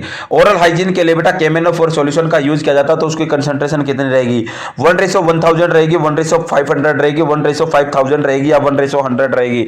तो राइट आंसर देने की कोशिश करो बेटा, राइट आंसर क्या रहेगा, 1:1000, 1:500, 1:5000 या 1:100। तो राइट आंसर रहेगा बेटा, ये क्वेश्चन पिछली बार PGI चंडीगढ़ के अंदर रिपीट हुआ था। ये क्वेश्चन पिछली बार जो प्रीवियस एग्जाम हुआ था PGI चंडीगढ़, उसका क्वेश्चन है बेटा, बहुत ही सिंपल क्वेश्चन है, लेकिन बच्चों ने बहुत बार गलत किया था। 1:5000 इसका राइट आंसर रहेगा। नेक्स्ट क्वेश्चन बेटा, which of the following intervention should you first priority when treating a patient experience chest pain while working. देखिएगा बेटा अगर मैं बात करूं बेटा, एक इंटरवेंशन किया आपने, और इंटरवेंशन किया कि सबसे पहले प्रायोरिटी क्या दोगे, एक क्लाइंट है बेटा, क्लाइंट को एक्सपीरियंस हो रहा है, उसको चेस्ट पेन हो रहा है जब वो चल रहा है। अगर कोई क्लाइंट है, क्लाइंट बेटा वॉकिंग कर रहा है, घूम फिर रहा है, और उसको चेस्ट पेन हो रहा है, और आपने बेटा इंटरवेंस किया, तो आप उसको सबसे पहले प्रायोरिटी मैनेजमेंट क्या देके चलोगे, have the patient sit down, patient को आराम से बैठा दोगे, get the physician back to bed, जैसे कि get the patient back to bed, बेटा जो पेशेंट को कहां पर लेके जाओगे, बेड पे लेके जाओगे। एडमिनिस्टर सबलिंगुअल नाइट्रोग्लाइसिन, एडमिनिस्टर कर दोगे, उसके जीभ के नीचे क्या दे दोगे बेटा, नाइट्रोग्लाइसिन एंटीजी दे दोगे। ऑब्टेन एट ईसीजी निकालेंगे। तो सबसे पहली प्रायोरिटी क्या होगी, सबसे पहली प्रायोरिटी क्या होगी बेटा, सबसे पहली प्रायोरिटी क्या होगी रे, अरे सिंपल सा है, उसको सिट डाउन करेंगे। सबसे पहले अपने को क्या करना, उसको सिट डाउन करना। वॉकिंग से उसको चेस्ट पेन हो रहा है तो उसको बिठा देना है आराम से, और चेक करना कि अभी भी उसको चेस्ट पेन हो रहा है या नहीं हो रहा। नेक्स्ट वन बेटा, Apgar score of 4 to 6 considered as what is newborn. अगर मैं बात करूं बेटा एप्गार स्कोर 4 to 6 आया है, देखा गया है, तो अगर मैं बात करूं तो एप्गार स्कोर 4 to 6 है, तो what is the newborn. Newborn के अंदर बेटा क्या कंसिडर किया जाएगा, नील, कुछ भी नहीं है, सीवियर डिप्रेशन है, माइल्ड डिप्रेशन है, मॉडरेट डिप्रेशन है। तो राइट आंसर दीजिए बेटा, क्या देखने को मिलेगा, कौन से प्रकार का डिप्रेशन उसके अंदर देखने को मिलेगा। अरे सभी को पता होगा बेटा एप्गार स्कोर 1952 में आया था, वर्जीनिया एप्गार ने दिया था। 1952 में ही पहली एंटीसाइकोटिक मेडिसिन भी आई थी, CPZ। एप्गार स्कोर के द्वारा 3 बॉडी के सिस्टम को एसेस किया जा सकता है, nervous system, cardiovascular system, respiratory system. Apgar score के अंदर 5 पैरामीटर होते हैं। एप्गार होता है, एप्गार के नाम से बेटा अपीयरेंस होती है, पल्स रेट होती है, ग्राइमिस होता है, एक्टिविटी होती है, और सर रेस्पिरेशन रेट होती है। इसके अंदर सबसे पहले पल्स रेट को एसेस करना होता है, पल्स रेट के बाद बेटा पल्स रेट को एसेस करना होगा, फिर रेस्पिरेशन रेट को एसेस करते हैं, फिर ग्राइमिस को, फिर एक्टिविटी को, और लास्ट में बेटा अपीयरेंस को चेक करके चलते हैं। अगर मैं बात करूं बेटा नॉर्मल स्कोर 0 से 10 होता है। अगर मैं बात करूं बेटा 0 मिनिमम होता है, 10 मैक्सिमम होता है। अगर मैं 8 से 10 आता है तो बेटा माइल्ड, 8 से 10 आएगा तो नो डिप्रेशन, किसी भी प्रकार का डिप्रेशन नहीं है, और रूटीन केयर प्रोवाइड करनी है। अगर 4 से 7 आता है बेटा माइल्ड डिप्रेशन है। कैसा माइल्ड डिप्रेशन है, इसके अंदर रूटीन केयर के साथ साथ NICU में रखना, ऑटोथेरेपी वगैरह प्रोवाइड करनी है। अगर बेटा 0 से 3 आता है तो मॉडरेट डिप्रेशन है। कैसा डिप्रेशन है बेटा, मॉडरेट डिप्रेशन है। तो अपन बात कर सकते हैं अपना क्या आएगा सर, ये माइल्ड डिप्रेशन होगा। नेक्स्ट क्वेश्चन बेटा आज की क्लास का, What is the first intervention for a patient expressing chest pain and PO2 of 89%। अगर मैं बात करूं सबसे पहली इंटरवेंशन क्या करनी है, एक पेशेंट के अंदर एक्सपीरियंस, उसको चेस्ट पेन हो रहा है और उसका PO2 लेवल है, पार्शियल ऑक्सीजन लेवल 89% है, sp2 सैचुरेशन पे ऑक्सीजन कितना आ गया, 89% आ गया। उसको एडमिनिस्टर करेंगे मॉर्फिन, एडमिनिस्टर करेंगे ऑक्सीजन थेरेपी, ऑब्टेन लेंगे ECG और obtain pulse reading, pulse oximeter से रीडिंग लेंगे। तो राइट आंसर दीजिए बेटा, राइट आंसर दीजिएगा, spo2 89 आ गया है, चेस्ट पेन है उसको। आप सभी को पता होगा सबसे पहले सर पल्स ऑक्सीमीटर को बेटा एसेस करने के लिए बेटा कान ईयर लोब के ऊपर, नहीं तो सर टिप ऑफ फिंगर के ऊपर मोस्ट कन्वीनियंट साइट होती है। अगर मैं बात करूं तो बेटा 95% अबव माना जाता है नॉर्मल। अगर 85 से 95% है तो अपने को बेटा क्या करना है सर, अपने को सक्शनिंग वगैरह परफॉर्म करनी है और O2 थेरेपी वगैरह प्रोवाइड कर सकते हैं। अगर बेटा 80 से 70% से कम आ गया तो लेफ्ट राइटिंग कंडीशन है, जान भी जा सकती है। अपने को एक ही काम, मॉर्फिन देने की जरूरत नहीं, ऑक्सीजन थेरेपी दे सकते हैं। क्या दे सकते हैं बेटा? Oxygen therapy. नेक्स्ट क्वेश्चन है आज की क्लास का, head control is possible in an infant by which month? कौन से मंथ के ऊपर, कौन से महीने के ऊपर हेड कंट्रोल क्या होगा बेटा? कौन से रिस्पॉन्स पॉसिबल हो सकता है, संभव हो सकता है? 1 मंथ, 3 मंथ, 4 मंथ, 5 मंथ। अगर मैं बात करूं बेटा कौन से महीने का बच्चा बेटा हेड कंट्रोल करना स्टार्ट कर देता है, तो 1 मंथ का बच्चा, 3 महीने का बच्चा, 4 महीने का बच्चा, 5 महीने का बच्चा। हमेशा याद रखें बेटा इनकम्प्लीट हेड कंट्रोल, पूरा हेड कंट्रोल नहीं होगा बेटा, स्टार्ट कर देगा 3 महीने का बच्चा, और कंप्लीट हेड कंट्रोल देखने को मिलेगा 5 महीने का बच्चा। और पॉसिबल बोला कब हो सकता है, संभव हो सकता है 3 महीने का बच्चे के अंदर। नेक्स्ट क्वेश्चन बेटा, during physical assessment of children asymmetrical of skull indicate. अगर फिजिकल असेसमेंट किए बेटा एक बच्चे की और उसके अंदर एसिमेट्रिकल देखने को मिल रही है स्कल, तो इंडिकेट करेंगे जो स्कल है बेटा, जो खोपड़ी है कैसी देखने को मिल रही है, एसिमेट्रिकल देखने को मिल रही है, तो उस कंडीशन को बोलेंगे सर हाइड्रोसिफेलिस बोलेंगे, क्या क्रेनियोटिप्स बोलेंगे, क्या क्रेनियोसाइनोस्टेसिस बोलेंगे, या ऑस्टियोजेनिक इम्पेक्टिका बोलेंगे? तो राइट आंसर दीजिए बेटा, क्या बोलेंगे? हाइड्रोसिफेलिस, क्रेनियोटेप, क्रेनियोसाइनोस्टेसिस या ऑस्टियोजेनिक इम्पेक्टा बोलेंगे? तो राइट आंसर दीजिए बेटा, क्या बोल के चलेंगे? अरे सर हमने पढ़ा था, हमने क्लास के अंदर पढ़ रखा है, बहुत बार पढ़ रखा है, प्रीमेच्योर क्लोजर हो जाना किसका बेटा? सूचर्स का, उसको बोलते हैं क्रेनियोसाइनोस्टेसिस बोलते हैं। और उसी के कारण बेटा एसिमेट्रिकल शेप देखने को मिलती है किसकी? शकल की। किसकी बेटा? शकल की जो खोपड़ी होगी एसिमेट्रिकल देखने को मिलेगी, उसको राइट आंसर जाएगा क्रेनियोसाइनोस्टेसिस। आज की क्लास का बेटा लास्ट क्वेश्चन है the suture found between the two parietal bone is called. दो पैरेटल बोन के बीच में सूचर का पाया जाना उसको क्या बोलेंगे? Coronal suture, frontal suture, lambdoid suture या सैजिटल सूचर। टोटल बेटा सूचर, सबसे पहले सूचर क्या होता है? Gap between the skull bone. Skull bone के बीच में क्या होना सर? गैप का होना क्या बोला जाएगा? सूचर बोला जाएगा। और सूचर बेटा 5 प्रकार के होते हैं, एक तो फ्रंटल सूचर होता है, एक सैजिटल सूचर होता है, कोरोनल सूचर होता है, लेम्बोइड सूचर होता है, स्क्वेमस सूचर होता है। फ्रंटल सूचर बेटा 2 फ्रंटल बोन के बीच में, सैजिटल सूचर 2 पैरेटल बोन के बीच में, कोरोनल सूचर पैरेटल और फ्रंटल के बीच में, लेम्बोइड सूचर पैरेटल और ओसिपिटल के बीच में, और स्क्वेमस बेटा पैरेटल और टेम्पोरल के बीच में। जो आपके ड्रीम्स हैं, जो आपके सपने हैं, जो आपने उसके बारे में सोच रखा हो, हकीकत में बदलेंगे बेटा, हकीकत में बदलेंगे। लेकिन उसके लिए क्या करनी पड़ेगी? कोशिश करनी पड़ेगी, मेहनत करनी पड़ेगी, और ज्यादा पढ़ने की जरूरत नहीं बेटा। अपने नर्सिंग प्रोफेशन में आप सभी को पता है 4 से 5 घंटे पढ़ने से ही काम चल जाएगा, लेकिन एक कंटिन्यूटी होना जरूरी है। कंटिन्यूटी होना बहुत ही ज्यादा जरूरी है। कंटिन्यूटी होगी तो बेटा 101% सिलेक्शन हो जाएगा, और बहुत जल्द सिलेक्शन होगा, और बहुत जल्द ही आपके ख्वाब भी बदल जाएंगे। आज की क्वेश्चन सेशन की शुरुआत करते हैं। आज की क्लास का सबसे पहला क्वेश्चन है, सभी बच्चे लाइव चैट के अंदर या कमेंट बॉक्स के अंदर आंसर देने की कोशिश करें बेटा। एक client has his leg immobilized in a long cast. देखिएगा, एक क्लाइंट है जिसको बेटा लेग इमोबिलाइज्ड हुई है, लॉन्ग कास्ट, उसको प्लास्टर कास्ट अप्लाई किया गया है और उसको लेग इमोबिलाइज्ड मूवमेंट करने के लिए मना किया गया है। Which of the following assessment would indicate the early beginning of circulatory impairment? तो बेटा कौन सा साइन होगा जो कि अर्ली दर्शाएगा सबसे पहले कि सर्कुलेटरी इंपेयर्ड हो गया है, सर्कुलेटरी जो ब्लड फ्लो है उसके अंदर कोई ना कोई कमी आ गई है? तो कौन सा साइन दर्शाएगा बेटा? ऑप्शन फर्स्ट है इनएबिलिटी टू मूव टोज, अंगूठे को मूव करने में उसको प्रॉब्लम होगी। ऑप्शन सेकंड है साइनोसिस ऑफ टो के अंदर साइनोसिस हो जाएगा। ऑप्शन 3 है complaint of cast tightness, complaint करेगा कि कास्ट टाइटनेस है। ऑप्शन 4 टिंगलिंग ऑफ टोज, फटाफट टिंगलिंग ऑफ टोज, ऐसा बोलेगा कि उसके जो अंगूठा है, अंगूठे के अंदर ऐसी सेंसेशन आ रही है जैसे चींटियां चल रही हो। तो फटाफट राइट आंसर दीजिए बेटा, कौन सा ऑप्शन करेक्ट रहने वाला आपके अनुसार है? एक पेशेंट है, पेशेंट को प्लास्टर कास्ट लगा हुआ है, उसको इमोबिलाइज रखा जाना है बेटा, उसके किसी भी प्रकार की मूवमेंट नहीं करवानी है, उसको अवॉइड किया गया है। तो कौन से प्रकार का सबसे पहला साइन देखने को मिलेगा असेसमेंट के टाइम पर कि उसके अंदर सर्कुलेटरी इंपेयर्ड हो गया है? इमोबिलिटी टू मूव टोज, अपने अंगूठे को मूवमेंट नहीं कर पाएगा। साइनोसिस देखने को मिलेगा, कंप्लेंट करेगा कि टाइट हो गया है कास्ट, और टिंगलिंग ऑफ टोज, ऐसी सेंसेशन आएगी जैसे कि चींटियां चल रही हैं उसके अंगूठे के ऊपर। तो सबसे पहले क्या देखने को मिलेगा बेटा? Tingling of toes, tingling of A toes, उसको ऐसा महसूस रहेगा, नबनेस होने लग जाएगी, सूनापन आने लग जाएगा अंगूठे के अंदर, अगर बेटा सबसे पहला साइन सर्कुलेटरी इंपेयरमेंट का आएगा तो। ऑप्शन नंबर 4 अपना राइट आंसर रहेगा। नेक्स्ट क्वेश्चन रुक करते बेटा, नेक्स्ट क्वेश्चन रहने वाला आज की क्लास का, for controlling outbreak of cholera which of the following measure are suggested. देखिएगा बेटा एक्सेप्ट बोला है, लास्ट में इस चीज को पढ़ना मत भूलिएगा कभी भी, सबसे ज्यादा क्वेश्चन बच्चा गलत ही इस वर्ड की वजह से करता है। एक्सेप्ट पूछा है, इसलिए पूछा है कि किसी एरिया के अंदर कोलेरा आउटब्रेक हो गया है तो कौन से प्रकार का मेजर होगा जो कि सजेस्ट किया जाएगा उसको कंट्रोल करने के लिए। किसी एक चीज को छोड़कर अपने पास 4 ऑप्शन है, 4 में से 3 को अपन फॉलो कर सकते हैं, सजेस्ट कर सकते हैं, लेकिन एक ऑप्शन को अपने को छोड़ना है जिसको अपन सजेस्ट नहीं कर सकते। ऑप्शन फर्स्ट है मास कीमोप्रोफाइलैक्सिस। सबसे पहले सर अपन मास कीमोप्रोफाइलैक्सिस कर सकते हैं, पूरे के पूरे एरिया में क्या कर सकते हैं, उसे बचाने के लिए अपन मेडिसिन को डिस्ट्रीब्यूट कर सकते हैं। ऑप्शन सेकंड है प्रॉपर डिस्पोजल ऑफ एक्सक्रेटा, जो भी वेस्ट होगा उसको प्रॉपर डिस्पोजल करना होगा, उसको अच्छे से नष्ट करना होगा। ऑप्शन 3 है क्लोरिनेशन ऑफ वाटर, वाटर को क्लोरिनेशन करना होगा। ऑप्शन 4 है early detection of cases and management, जल्दी से जल्दी फटाफट क्या करना है, केसेस को डिटेक्ट करना है और उनको मैनेज करना है। तो फटाफट राइट आंसर दीजिएगा बेटा, कौन सा ऑप्शन राइट रहने वाला है। कोलेरा है, विब्रियो कोलेरा इसका पॉजिटिव एजेंट होता है। अगर मैं टेट्रासाइक्लिन इसकी बेटा ड्रग ऑफ चॉइस रहती है। और बेटा राइस वाटर स्टूल, कैसा स्टूल बेटा, राइस वाटर स्टूल इसके अंदर देखने को मिलता है। अगर ये आउटब्रेक हो गया किसी एक पर्टिकुलर, मैं बोल सकता हूं किसी एक कम्युनिटी के अंदर फैला हुआ है, तो उसको रोकने के लिए कौन से कदम उठाए जाएंगे, कौन सा सजेशन किया जाएगा। मास कीमोप्रोफाइलैक्सिस, पूरे एरिया में दवाइयां बांटी जाएंगी क्या, उसको जो भी वेस्ट मटेरियल उसको डिस्पोजल किया जाएगा,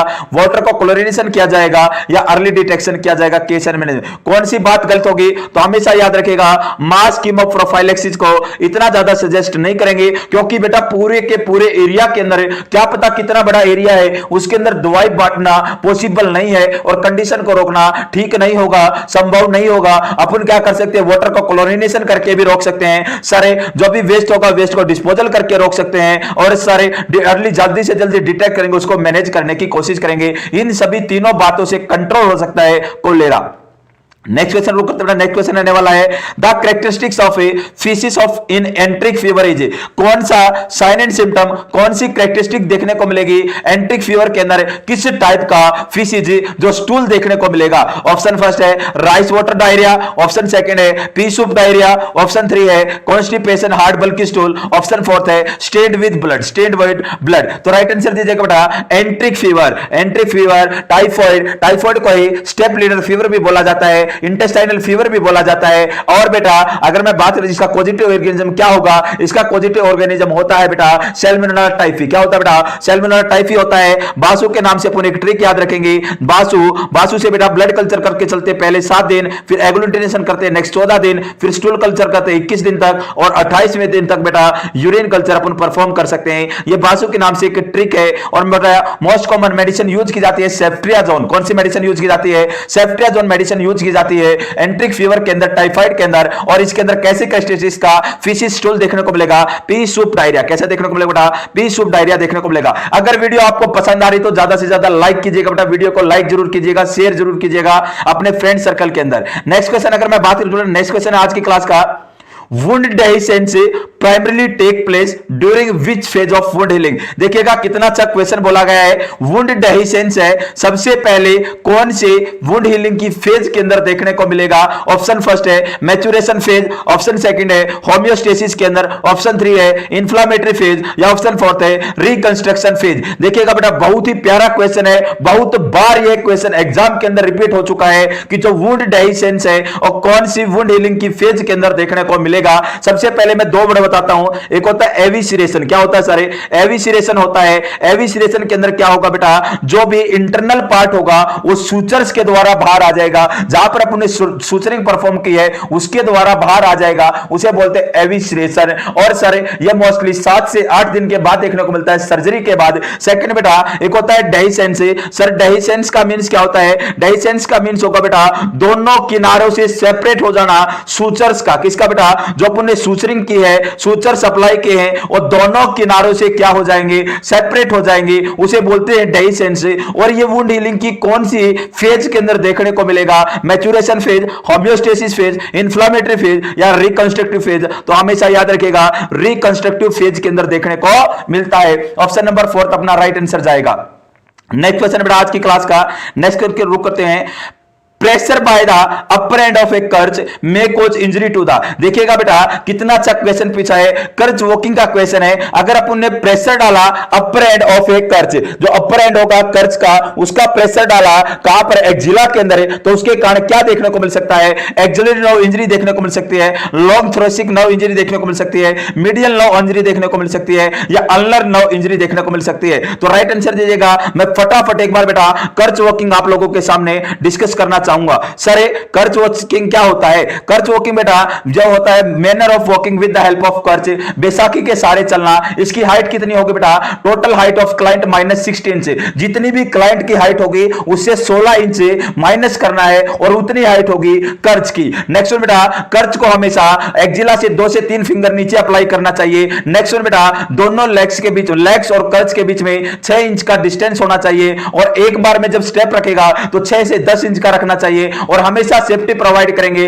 प्रायोरिटी देंगे बेटा क्लाइंट की सेफ्टी को और हमेशा क्लाइंट के साइड में खड़ा होना चाहिए। नेक्स्ट वन, जब भी चले तो फॉरवर्ड एंड अपवर्ड लुक करना है। नेक्स्ट वन, इसके अंदर बेटा डिफरेंट गेट होते हैं। एक होता है 4 गेट। क्या होता है बेटा? 4 गेट। सर 4 गेट के अंदर क्या होगा? जैसे कि बेटा सबसे पहले अफेक्टेड लेग को, अफेक्टेड लेग वाली कर्च को आगे लेके जाना है, फिर बेटा अनअफेक्टेड लेग को आगे लेके जाना है, फिर अनअफेक्टेड लेग वाली कर्च को आगे लेके जाना है और अफेक्टेड लेग को आगे लेके जाना है। इस कंडीशन को बेटा उस कंडीशन के अंदर यूज कर सकते हैं जिसके अंदर बेटा जो पेशेंट होगा पूरा का पूरा वेट बियर कर लेता है दोनों पैरों के ऊपर, केवल और केवल एक पैर का प्रोस्थेसिस हुआ है, एक पैर के अंदर एम्पुटेशन हुआ है, एक पैर के अंदर डुप्लीकेट लेग का यूज किया गया है। एक होता बेटा 2 point gate. Sir 2 point gate के अंदर क्या होगा? 2 पॉइंट गेट के अंदर बेटा अफेक्टेड साइड की कर्च और अफेक्टेड साइड एक साथ जाएगा, फिर अनअफेक्टेड साइड की कर्च और अनअफेक्टेड लेग एक साथ जाएगा और यह देखने को मिलता है जब पेशेंट बेटा पार्शियली वेट बियर करे। क्या सर करे?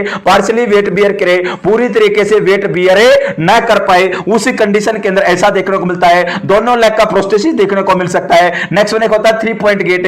3 पॉइंट गेट के अंदर क्या होगा बेटा? 3 पॉइंट गेट के अंदर दोनों की दोनों कर्च पहले जाएंगी और साथ में अफेक्टेड लेग जाएगा और फिर अनअफेक्टेड लेग जाएगा। इसे बोलते हैं 3 पॉइंट गेट। एक होता है बेटा स्विंग थ्रो। स्विंग थ्रो होता है। स्विंग थ्रो के अंदर क्या होगा बेटा? दोनों की दोनों कर्च जाएंगी और कर्च से आगे जाना चाहिए, कर्च से आगे जंप करेंगे, कर्च लाइन से आगे जंप करेंगे, इसे बोलते हैं स्विंग थ्रो। एक होता है स्विंग टू, दोनों कर्च आगे गई लेकिन बेटा जो जंप करेंगे वो कर्च लाइन से पीछे होगा, उसे बोलते हैं स्विंग टू। अगर बेटा स्टेयर्स पे सीढ़ियां चढ़नी है, सीढ़ियां चढ़ेगा तो बेटा अनअफेक्टेड लेग पहले जाएगा, फिर दोनों कर्च जाएंगी और अफेक्टेड लेग जाएगा। अगर बेटा स्टेयर्स डाउन, अगर सीढ़ियां नीचे उतर रहा है तो पहले दोनों कर्च आएंगी, अफेक्टेड लेग आएगा, उसके बाद अनअफेक्टेड लेग आएगा। और सर अगर सिट डाउन करना है, बैठ रहा है क्लाइंट, दोनों कर्च को होल्ड करेगा, अनअफेक्टेड साइड को, कौन सी साइड बेटा?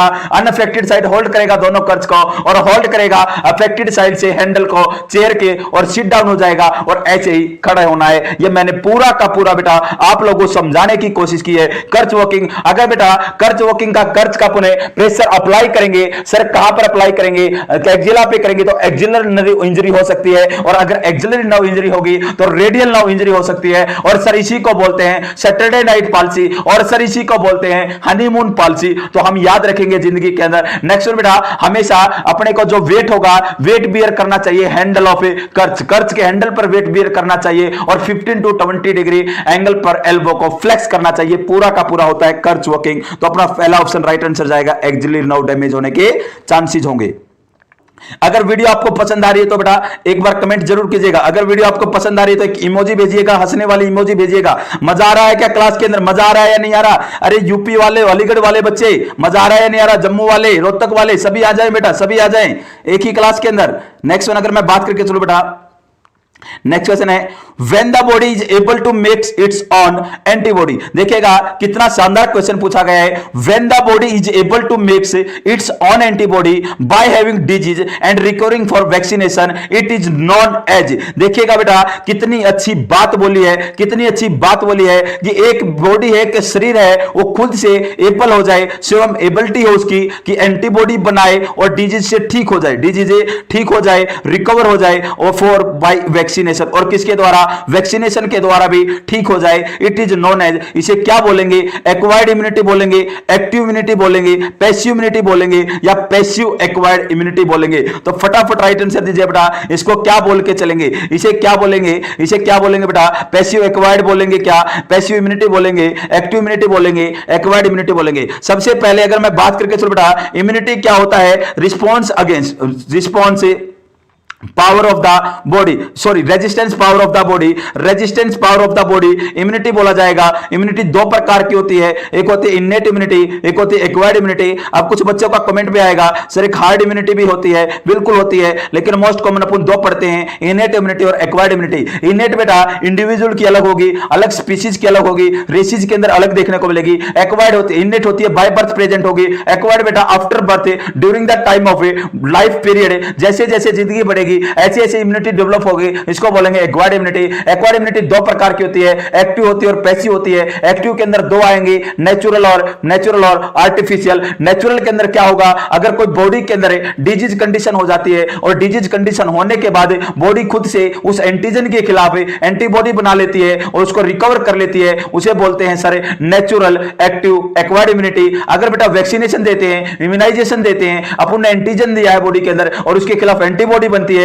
उसे बोलते हैं sir artificial active acquired immunity. अगर मैं बात करके चलो बेटा पैसिव के अंदर क्या होगा, पैसिव के अंदर भी दो आएंगी, नेचुरल और आर्टिफिशियल। सर पैसिव के अंदर, नेचुरल के अंदर आएगा बेटा देखिएगा डायरेक्ट अपन एंटीबॉडी दे रहे हैं, जैसे कि मैटरनल से एंटीबॉडी जाती है IgG 12th weeks of pregnancy के दौरान क्रॉस कर जाती है, वो होगा। और वुमन मिल्क के अंदर कोलेस्ट्रॉम के अंदर आईजीए पाया जाता है। ये दोनों एग्जांपल रहेंगे बेटा किसके, नेचुरल पैसिव एक्वायर्ड इम्यूनिटी के। और बेटा अगर मैं बात करें चलो आर्टिफिशियल के, आर्टिफिशियल का ह्यूमन सीरा हो गया, टॉक्सिन्स हो गए, ये सभी एग्जांपल रहते हैं बेटा आर्टिफिशियल पैसिव एक्वायर्ड इम्यूनिटी के। और क्वेश्चन पूछा गया है कि डिजीज हो रही है, क्या हो रखी है, बीमारी हो गई, बीमारी से अपने आप बॉडी अपने आप ठीक हो जाएगी, रिकवर कर लेगी और वैक्सीनेशन से भी कर सकती है, तो उसे कौन सी एक्वायर्ड होगी, कौन सी होगी बेटा, इसके अंदर अपना राइट आंसर जाना चाहिए सर एक्वायर्ड इम्यूनिटी होगी। और एक्वायर्ड के अंदर भी कौन सी आएगी, एक्टिव आएगी। कौन सी आएगी बेटा, एक्टिव आएगी, active acquired immunity. Right answer जाएगा एक्टिव एक्वायर्ड इम्यूनिटी, लेकिन ऐसा ऑप्शन में नहीं है तो अपन डायरेक्टली ऑप्शन के ऊपर जाएंगे, एक्वायर्ड इम्यूनिटी होती है। ऑप्शन नंबर फर्स्ट अपना राइट आंसर जाएगा।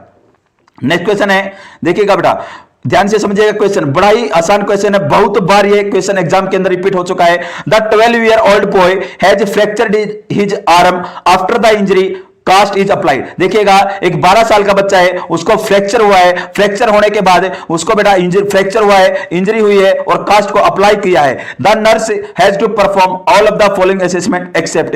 एक नर्स है, नर्स होने के नाते आप सारी की सारी असेसमेंट उसके अंदर परफॉर्म करोगे किसी एक चीज को छोड़कर। ऑप्शन फर्स्ट है कैपिलरी रिफिलिंग टाइम चेक करोगे, ऑप्शन सेकंड है रेडियल अल्नर पल्स देखोगे, ऑप्शन फोर्थ है फिंगर मूवमेंट देखोगे, ऑप्शन फोर्थ है बेटा स्किन इंटीग्रिटी चेक करोगे, स्किन इंटेक या रप्चर हो गई है। तो फटाफट आंसर दीजिएगा। 12 साल का बच्चा है, फ्रैक्चर हो गया है, आर्म के अंदर इंजरी के हुए है, कास्ट को अप्लाई किया है, तो कौन से प्रकार की परफॉर्म करेंगे उसके अंदर असेसमेंट किसी एक चीज को छोड़कर, capillary refilling time, radial ulnar pulse, finger movement, skin integrity. देखिएगा बेटा प्लास्टर कास्ट अप्लाई करने के बाद कैपिलरी रिफिलिंग टाइम भी असेस कर सकते हैं, रेडियल अल्नर पल्स भी चेक करेंगे, फिंगर्स की मूवमेंट भी करवा के देखेंगे ताकि कोई टाइट वगैरह तो नहीं हो गया है, कंपार्टमेंट सिंड्रोम से बचाने के लिए बेटा एक ही नहीं करती, स्किन इंटीग्रिटी को चेक करने का एसेस करने की कोई जरूरत नहीं है। Option number 4 is the right answer.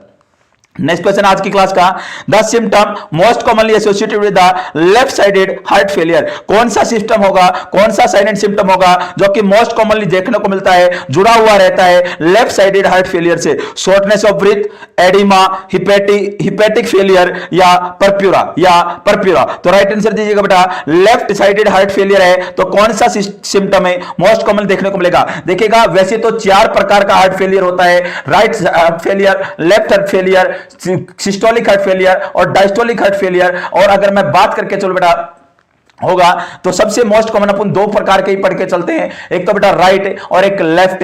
Right के अंदर क्या होगा और लेफ्ट के अंदर क्या होगा? अगर राइट हार्ट फेलियर होता है तो बेटा सिस्टेमिक साइन एंड सिम्टम आएंगे, सिस्टेमिक साइन एंड सिम्टम आएंगे, लीवर एनलार्जमेंट देखने को मिलेगा, स्प्लीन एनलार्जमेंट देखने को मिलेगी। नेक्स्ट वन बेटा अगर मैं बात करके चलो जो अपना कार्डियक है, प्लूरल इफ्यूजन होगा, पेरिकार्डियल इफ्यूजन होगा, पेरिटोनाइटिस देखने को मिल सकता है, पेरिटोनियल फ्लूइड ज्यादा हो सकता है। नेक्स्ट वन अगर मैं बात करके चलो बेटा जुगुलार वेन डिस्टेंसिस वगैरह देखने को मिल सकता है। पूरी की पूरी बॉडी के अंदर एडिमा हो सकता है। ये होते हैं राइट के। लेफ्ट से बेटा, लेफ्ट अगर साइडेड हार्ट फेलियर होता है तो हमेशा जिंदगी के अंदर याद रखेगा पल्मोनरी से रिलेटेड, लंग्स से रिलेटेड साइन एंड सिम्टम देखने को मिलेंगे। और ऑप्शन के अंदर सबसे पहला ऑप्शन ही लंग्स से रिलेटेड दिया गया है, उसको सांस लेने में क्या होगी, प्रॉब्लम होगी, shortness of breath is the right answer जाएगा बेटा। लेफ्ट साइड हार्ट फेलियर के अंदर मोस्ट कॉमन देखने को मिलता है। नेक्स्ट क्वेश्चन अगर मैं बात करें, चलूं, catheter cleaning should be done from, जो कैथेटर होगा, कैथेटर को क्लीन करना है, शुड बी डन फ्रॉम, कहां से कहां क्लीन करेंगे बेटा कैथेटर को? Sir less clean to more clean, sir less clean to more clean करेंगे, more clean to less clean करेंगे, using circular strokes, circular strokes में करेंगे, any of the above, any of the above, इनमें से कोई भी एक कर सकते हैं। तो बताइएगा बेटा कौन सा करके चलेंगे बेटा, कौन सा करके चलेंगे? मैं साथ के साथ एक क्वेश्चन पूछता हूं आप लोगों से, अगर मैं बात करके चलूं बेटा, मेल के अंदर कैथेटराइज करना है, कैथेटराइजेशन करने के लिए जब अपन पेनिस है, पेनिस को क्लीन करेंगे तो उसको कौन सी डायरेक्शन में क्लीन करना है, पेनिस को कौन सी डायरेक्शन में क्लीन करना है? कमेंट बॉक्स के अंदर, लाइव चैट के अंदर आंसर दीजिएगा। इसका आंसर आएगा बेटा, अगर कैथेटर को क्लीन करना है तो less contaminated to more contaminated करना है, लेकिन ऐसा ऑप्शन में नहीं है, लेकिन ऑप्शन में दे दिया लेस कंटामिनेटेड का मीन होगा मोर क्लीन, ज्यादा क्लीन से लेस क्लीन की तरफ जाना है। Option number second is the right answer. Option number second क्या रहेगा बेटा अपना राइट आंसर रहेगा सर। नेक्स्ट क्वेश्चन बेटा आज की क्लास का अगर मैं बात करके चलूं, देखिएगा बड़ा ही प्यारा क्वेश्चन है। Patient having sickle cell crisis is admitted to emergency ward with complaint of pain which of the following should the nurse institute. देखिएगा अगर मैं बात करके चलो बेटा, एक पेशेंट है, पेशेंट के अंदर सिकल सेल क्राइसिस हो गया है और एडमिटेड है, इमरजेंसी वार्ड के अंदर है, कंप्लेंट कर रहा है पेन की, विच of the following should the nurse, immediate आएगा बेटा, इमीडिएट आएगा, इंस्टीट्यूट नहीं, यहां पर इमीडिएट आएगा, सॉरी मिसप्रिंट हो गया है टाइपिंग करते टाइम, क्या आएगा इमीडिएट आएगा। कौन सिकल सेल क्राइसिस के अंदर एडमिटेड है इमरजेंसी के अंदर, तो कौन सी कंप्लेंट कर रहा है पेन की, तो नर्स का इमीडिएट एक्शन क्या होगा, administer analgesics as per order, फटाफट ऑर्डर देने के बाद एनाल्जेसिक्स दे देनी है। Assist the patient to walk, जब पेशेंट वॉक करेगा उस टाइम असिस्ट करना है। Elevated foot end of bed, foot end को उठा देना है। Provide nasal oxygen therapy, nasal oxygen therapy provide करनी है। एक बार बेटा फटाफट मैं रिवाइज कर देता हूं सिकल सेल को। सर सिकल सेल एक एनीमिया होता है जिसके अंदर बेटा 6th नंबर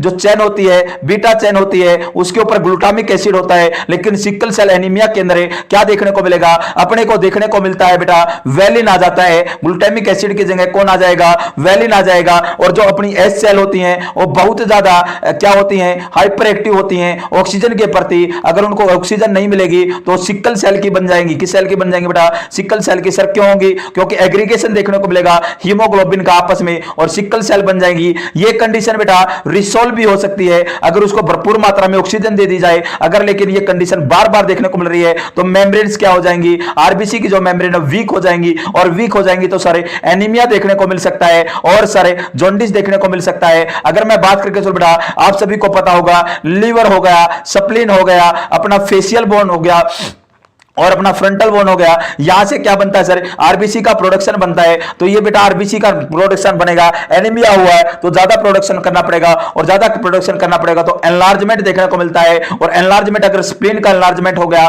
तो बेटा स्प्लीन का एनलार्जमेंट होगा तो उसके कारण अपने को ऑटोस्प्लीनेक्टोमी देखने को मिलेगी। ऐसा क्यों होगा सर, क्योंकि बेटा जब आरबीसी का बार बार डिस्ट्रक्शन होगा तो उसके कारण ये देखने को मिलेगा। और अगर स्प्लीनेक्टोमी करते हैं तो 3 वैक्सीनेशन का हमेशा याद रखिएगा। एक तो कौन सी sir, pneumococcal pneumoniae, streptococcal pneumoniae, एक हेमोफिलियस इन्फ्लुएंजा, और बेटा नेक्स्ट वन अगर मैं बात करके चलूं, हैंड्स के अंदर स्वेलिंग देखने को मिल सकती है, हैंड्स के अंदर स्वेलिंग देखने को मिल सकती है, पेन देखने को मिल सकता है। और इसकी मैनेजमेंट क्या रहती है, इसका मैनेजमेंट सबसे पहला मैनेजमेंट रहता है ऑक्सीजन थेरेपी को यूज करना। किसको यूज करना, ऑक्सीजन थेरेपी प्रोवाइड करवा के चलना है। देखिएगा मेनिंजोकोकल मेनिंजाइटिस 3 वैक्सीन देनी बेटा, मेनिंजोकोकल मेनिंजाइटिस और हेमोफिलियस इन्फ्लुएंजा और बेटा स्ट्रेप्टोकोकल निमोनिया, ये 3 वैक्सीनेशन करके चलेंगे। किसके अंदर, अगर स्प्लीन इन तीनों को बचाने का कार्य करती है। नेक्स्ट बेटा एक होता है सिकल सेल क्राइसिस की मैं बात करके चलूं तो हवस के नाम से याद रखिएगा। किस नाम से, हवस के नाम से याद रखने की कोशिश कीजिएगा।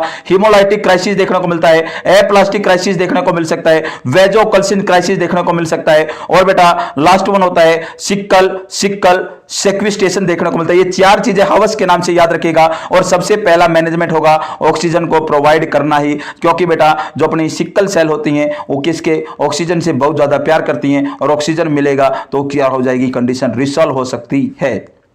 नेक्स्ट क्वेश्चन आज की क्लास का, which active exercise are increase if traction is applied. कौन सी एक्टिव एक्सरसाइज होगी जिसको इंक्रीज किया जाता है जब ट्रैक्शन अप्लाइड किया गया हो। To improve the condition of patient, improve करने कंडीशन पेशेंट की। टू प्रिवेंट फुट ड्रॉप से बचाने के लिए। टू इंप्रूव सर्कुलेशन को बढ़ाने के लिए। टू अवॉइड बेड सोर पे बचाने के लिए। बेटा क्यों एक्टिव एक्सरसाइज होगा उसको इंक्रीज किया जाता है, इंकरेज किया जाता है, इंस्ट्रक्ट किया जाता है क्लाइंट को कि एक्टिव एक्सरसाइज करते रहो। किस चीज से बचाने के लिए, तो हमेशा याद रखेगा टू प्रिवेंट फुट ड्रॉप्स। किससे बेटा, to prevent foot drops. Next question है आज की क्लास का, an infant on the ward is receiving digoxin and diuretics.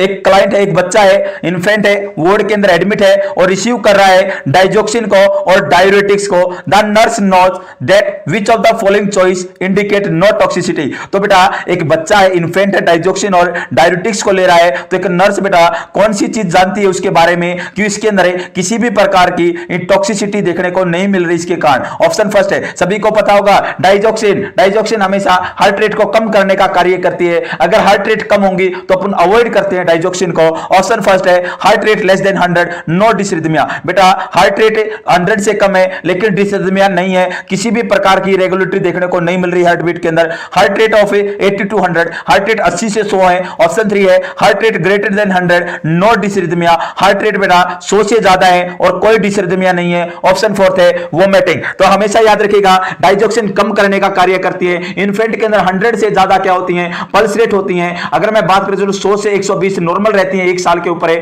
Heart rate बेटा। अगर मैं बात करके चलूं सर 100 से तो ऊपर रहनी चाहिए और डिसरिथमिया नहीं देखना चाहिए, तब ये अपन बोल सकते हैं कि डाइजॉक्सिन और डायरेटिक्स देने से किसी भी प्रकार का टॉक्सिसिटी वगैरह देखने को नहीं मिल रही उस बंदे के अंदर। तो ऑप्शन नंबर 3 अपना राइट आंसर जाएगा। Option number 3 is the right answer. Next question रुक करते बेटा, नेक्स्ट क्वेश्चन रहने वाला आज की क्लास का, देखिएगा, कई जीत बाकी हैं, कई हार बाकी हैं, अभी तो जिंदगी का सार बाकी है, यहां से चले हैं नई मंजिल के लिए, यह तो एक पन्ना था, अभी तो पूरी किताब बाकी है। कितनी अच्छी बात बोली है बेटा, अभी तो कई जीत बाकी हैं, कई हार बाकी हैं। जिंदगी के अंदर क्या पता कितने मोड़ आएंगे, कभी खुशी होगी, कभी गम होगी, अभी तो पूरी की पूरी जिंदगी बाकी है, यहां से चले हैं एक नई मंजिल के लिए। आपने बेटा एक उड़ान भर दी है, आपने एक मंजिल की तरफ बढ़ने की कोशिश की, आपने एक सपना संजोया है। अभी तो यह एक पन्ना था, अभी तो पूरी किताब बाकी है, पूरी की पूरी लाइफ बाकी है। अभी तो कुछ ही आप लोगों ने संघर्ष किया है, संघर्ष करते रहिएगा, वो दिन दूर नहीं है, आपको आपकी मेहनत का फल अवश्य मिलेगा। नेक्स्ट क्वेश्चन है बेटा आज की क्लास का, विच of the following function is influenced by the autonomic nervous system. देखिएगा ऑटोनोमिक नर्वस सिस्टम के द्वारा कौन सा फंक्शन होगा जो कि प्रभावित किया जाएगा। ऑप्शन फर्स्ट है, देखिएगा बेटा क्वेश्चन पूछा गया है ऑटोनोमिक नर्वस सिस्टम के द्वारा कौन सा फंक्शन होगा जिसको इन्फ्लुएंस कर सकता है, प्रभावित कर सकता है। सर नी जर्क रिस्पॉन्स को, पिपुलरी रिफ्लेक्स को, पेरिस्टाल्सिस ऑफ इंटेस्टाइन को, या ब्लिंकिंग ऑफ आई को। राइट आंसर दीजिए बेटा, एएनएस के द्वारा किसको प्रभावित किया जा सकता है? एएनएस के द्वारा, ऑटोनोमिक नर्वस सिस्टम के द्वारा, सिंपैथेटिक, पैरासिंपैथेटिक, किसके द्वारा कौन सी फंक्शन को इन्फ्लुएंस किया जा सकता है, प्रभावित किया जा सकता है? तो हमेशा याद रखिएगा पेरिस्टाल्सिस ऑफ इंटेस्टाइन को क्या किया जा सकता है, प्रभावित किया जा सकता है। मूवमेंट्स को, जो पेरिस्टाल्टिक मूवमेंट होती हैं, उनको प्रभावित किया जा सकता है इंटेस्टाइन के अंदर। नेक्स्ट वन बेटा, feature of A metabolic acidosis. कौन सा फीचर होगा मेटाबॉलिक एसिडोसिस का? आपको 4 ऑप्शन है, 4 में से कौन सा साइन दिखेगा किसके कारण मेटाबॉलिक एसिडोसिस हो सकता है? लो प्लाज्मा बाइकार्बोनेट, प्लाज्मा के अंदर बाइकार्बोनेट का लेवल कम है। ऑप्शन सेकंड है high plasma carbonate, carbon dioxide, plasma के अंदर कार्बन डाइऑक्साइड का लेवल ज्यादा है, पीएच अबव 7.45, पीएच बेटा 7.45 से ज्यादा है, या ऑप्शन फोर्थ है बोथ ए एंड बी। तो फटाफट राइट आंसर दीजिएगा बेटा, कौन सा ऑप्शन आपको दर्शाएगा कि इस बंदे के अंदर मेटाबॉलिक एसिडोसिस है? कौन सा ऑप्शन दर्शाएगा? तो हमेशा याद रहे, फटाफट सभी बच्चे कमेंट बॉक्स के अंदर राइट आंसर देने की कोशिश करें, राइट आंसर देने की कोशिश करें। सर प्लाज्मा का लेवल, प्लाज्मा के अंदर बाइकार्बोनेट का लेवल कम होगा तब अपन मेटाबॉलिक एसिडोसिस बोलेंगे क्या? प्लाज्मा के अंदर कार्बन डाइऑक्साइड का लेवल ज्यादा होगा तब मेटाबॉलिक एसिडोसिस बोलेंगे, या पीएच 7.45 से ज्यादा होगा तब बोलेंगे, या ए और बी दोनों ऑप्शन है राइट जाएंगे? तो हमेशा याद रखिएगा बेटा, प्लाज्मा बाइकार्बोनेट का लेवल कम है तो यह इंडिकेट करता है मेटाबॉलिक एसिडोसिस को इंडिकेट करने का कार्य करेगा। Option number first is the right answer. Next question है movement of body part towards the body mid line is termed as. देखिएगा बेटा, मूवमेंट करना है बॉडी के पार्ट को बॉडी की मिड लाइन की तरफ लेके आना है, उस टर्म को क्या बोलेंगे? Abduction, adduction, extension, pronation. क्या बोल के चलेंगे बेटा? राइट आंसर दीजिएगा। उस टर्म को क्या बोलेंगे? Movement of body part towards the body mid line, body की मिड लाइन की तरफ है, बीच की तरफ है, अपने को किसी बॉडी पार्ट को लेके आना है, उसको अबडक्शन बोलेंगे, अडक्शन बोलेंगे, एक्सटेंशन बोलेंगे या प्रोनेशन बोलेंगे। तो हमेशा आंसर याद जाएगा बेटा, अडक्शन बोलेंगे। ऐड करना है सर, अपने को बॉडी के पार्ट की तरफ लेके आना। Option number second is the right answer. Next question बेटा आज की क्लास का, which among the following complication will be present in a client following gastrectomy. देखिएगा कौन से प्रकार की कॉम्प्लिकेशन देखने को मिल सकती है एक क्लाइंट के अंदर है गैस्ट्रेक्टोमी के कारण। देखिएगा बेटा, गैस्ट्रेक्टोमी क्या होगा? स्टमक को अपन ने रिमूव कर दिया और स्टमक को रिमूव करने के कारण कौन सी कॉम्प्लिकेशन देखने को मिल सकती है? ऑप्शन फर्स्ट है एनीमिया देखने को मिलेगा, ऑप्शन सेकंड है डेफिशिएंसी फैट सोल्यूबल विटामिन देखने को मिलेंगे, पेप्टिक अल्सर देखने को मिलेगा, पैनसाइटोपिनिया देखने को मिलेगा, आरबीसी, डब्ल्यूबीसी, प्लेटलेट तीनों का लेवल डिक्रीज देखने को मिलेगा। तो राइट आंसर दीजिएगा बेटा, राइट आंसर दीजिएगा। कौन सा देखने को मिलेगा? राइट आंसर दीजिएगा बेटा, क्या देखने को मिलेगा? अरे बेटा क्या देखने को मिलेगा? तो राइट आंसर दीजिएगा, राइट आंसर दीजिएगा बेटा, राइट आंसर दीजिएगा। अरे सर अगर गैस्ट्रेक्टोमी करेंगे तो अपने को पता है स्टमक के अंदर पैराइटल सेल होती है और पैराइटल सेल एचसीएल का प्रोडक्शन करती है और साथ के साथ इंट्रिंसिक फैक्टर का भी प्रोडक्शन करती है। और जो इंट्रिंसिक फैक्टर होता है और रिस्पॉन्सिबल होता है विटामिन B12 के एब्जॉर्प्शन के लिए इलियम के अंदर, अगर बेटा पैराइटल सेल से इंट्रिंसिक फैक्टर ही नहीं आएगा तो विटामिन B12 का एब्जॉर्प्शन क्या होगा? डिस्टर्ब होगा और उसके कारण पर्निशियस एनीमिया, कौन सा एनीमिया बेटा? पर्निशियस एनीमिया देखने को मिल सकता है। Option number first is the right answer.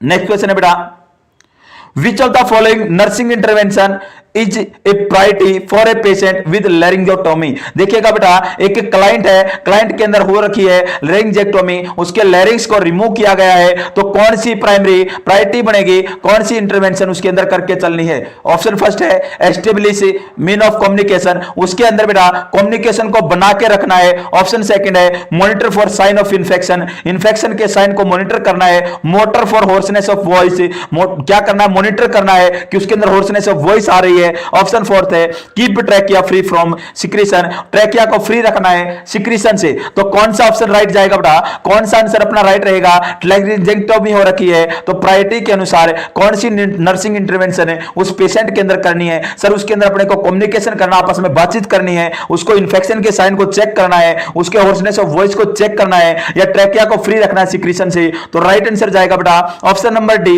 Sir trachea को अपन फ्री रखेंगे सिक्रीशन से। Option number fourth is the right answer.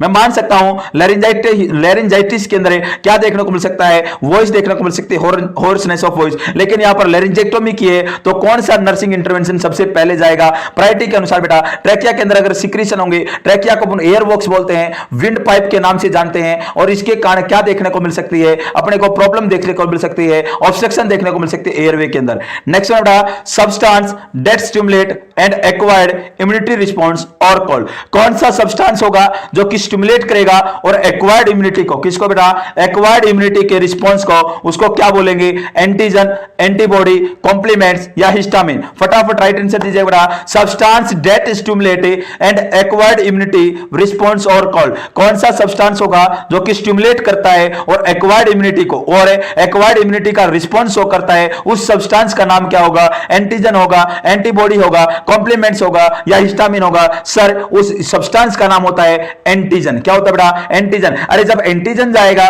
तभी बॉडी के अंदर एंटीबॉडी बनेगी और एंटीबॉडी बनेगा तो उसके खिलाफ क्या देगा? रेजिस्टेंस पावर क्रिएट करेगा, उसको रिस्पांस देने का काम करेगा, उसको बोलते हैं एंटीजन। नेक्स्ट क्वेश्चन है बेटा आज की क्लास का, which of among the following parameter is helpful for assessing the effectiveness of hemodialysis? देखिएगा बेटा दो प्रकार का डायलिसिस होता है, एक हीमोडायलिसिस होता है, एक पेरिटोनियल डायलिसिस होता है। यहां पर बात की गई है हीमोडायलिसिस की। हीमोडायलिसिस को बेटा कौन सा इफेक्टिवनेस है क्यों दर्शाएगा, एसेस करेंगे, हेल्प करेगा, कौन सा पैरामीटर होगा कि इफेक्टिव है, अच्छा रिजल्ट आया है हीमोडायलिसिस का? ऑप्शन फर्स्ट है electrolyte value such as potassium, अपने को बेटा पोटासियम का लेवल चेक करके चलना है, वो दर्शा देगा अगर नॉर्मल होगा तो बेटा नॉर्मल हो गया, इम्यूनोडायलिसिस अच्छा हुआ है। ऑप्शन सेकंड है लो सीरम क्रिएटिनिन लेवल, अगर सीरम क्रिएटिनिन लेवल कम हुआ है तो अपन बोल सकते हैं हीमोडायलिसिस का इफेक्ट आया है। ऑप्शन फोर्थ थर्ड है बेटा ब्लड प्रेशर को चेक करना है। ऑप्शन फोर्थ है यूरिन आउटपुट। तो फटाफट राइट आंसर दीजिएगा। सभी को पता होगा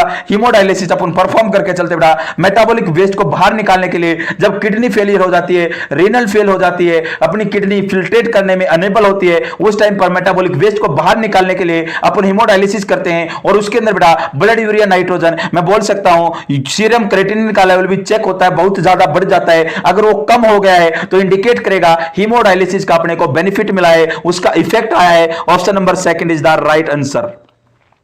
नेक्स्ट क्वेश्चन रुक करते हैं। नेक्स्ट क्वेश्चन है which of the following is the best method to assess for haemorrhage in a client who underwent thyroidectomy. देखिएगा बेटा एक क्लाइंट है तो कौन सा मेथड बेस्ट रहेगा किसी भी क्लाइंट के अंदर हेमरेज को चेक करने के लिए, अगर उसके अंदर थायराइडेक्टोमी परफॉर्म की है। क्या परफॉर्म की है? थायराइडेक्टोमी परफॉर्म की है। Check the blood pressure hourly, प्रत्येक घंटे से ब्लड प्रेशर को चेक करना है। ऑप्शन सेकंड है assess the client for frequent swelling, बार बार उसको चेक करना बेटा कि उसके अंदर कोई स्वेलिंग तो नहीं आ गई। ऑप्शन थर्ड है roll the client to side to check for bleeding, बंदे को बेटा अपन रोल कर देंगे, साइड लिटिल पोजीशन दे देंगे और चेक करेंगे कि ब्लीडिंग तो नहीं हो रही। ऑप्शन फोर्थ है place a hand under the client neck, बंदे की जो गर्दन है गर्दन के नीचे क्या रखेंगे? हैंड को अप्लाई करेंगे। एंड शोल्डर और नेक के नीचे बेटा एक हैंड को अप्लाई करेंगे टू फील बेड लिनन, और बेड लिनन को चेक करेंगे बेड लिनन गीली है, ड्राई है, मॉइस्ट है, कैसी है। तो राइट आंसर दीजिएगा बेटा एक थायराइडेक्टोमी का केस है, उसके अंदर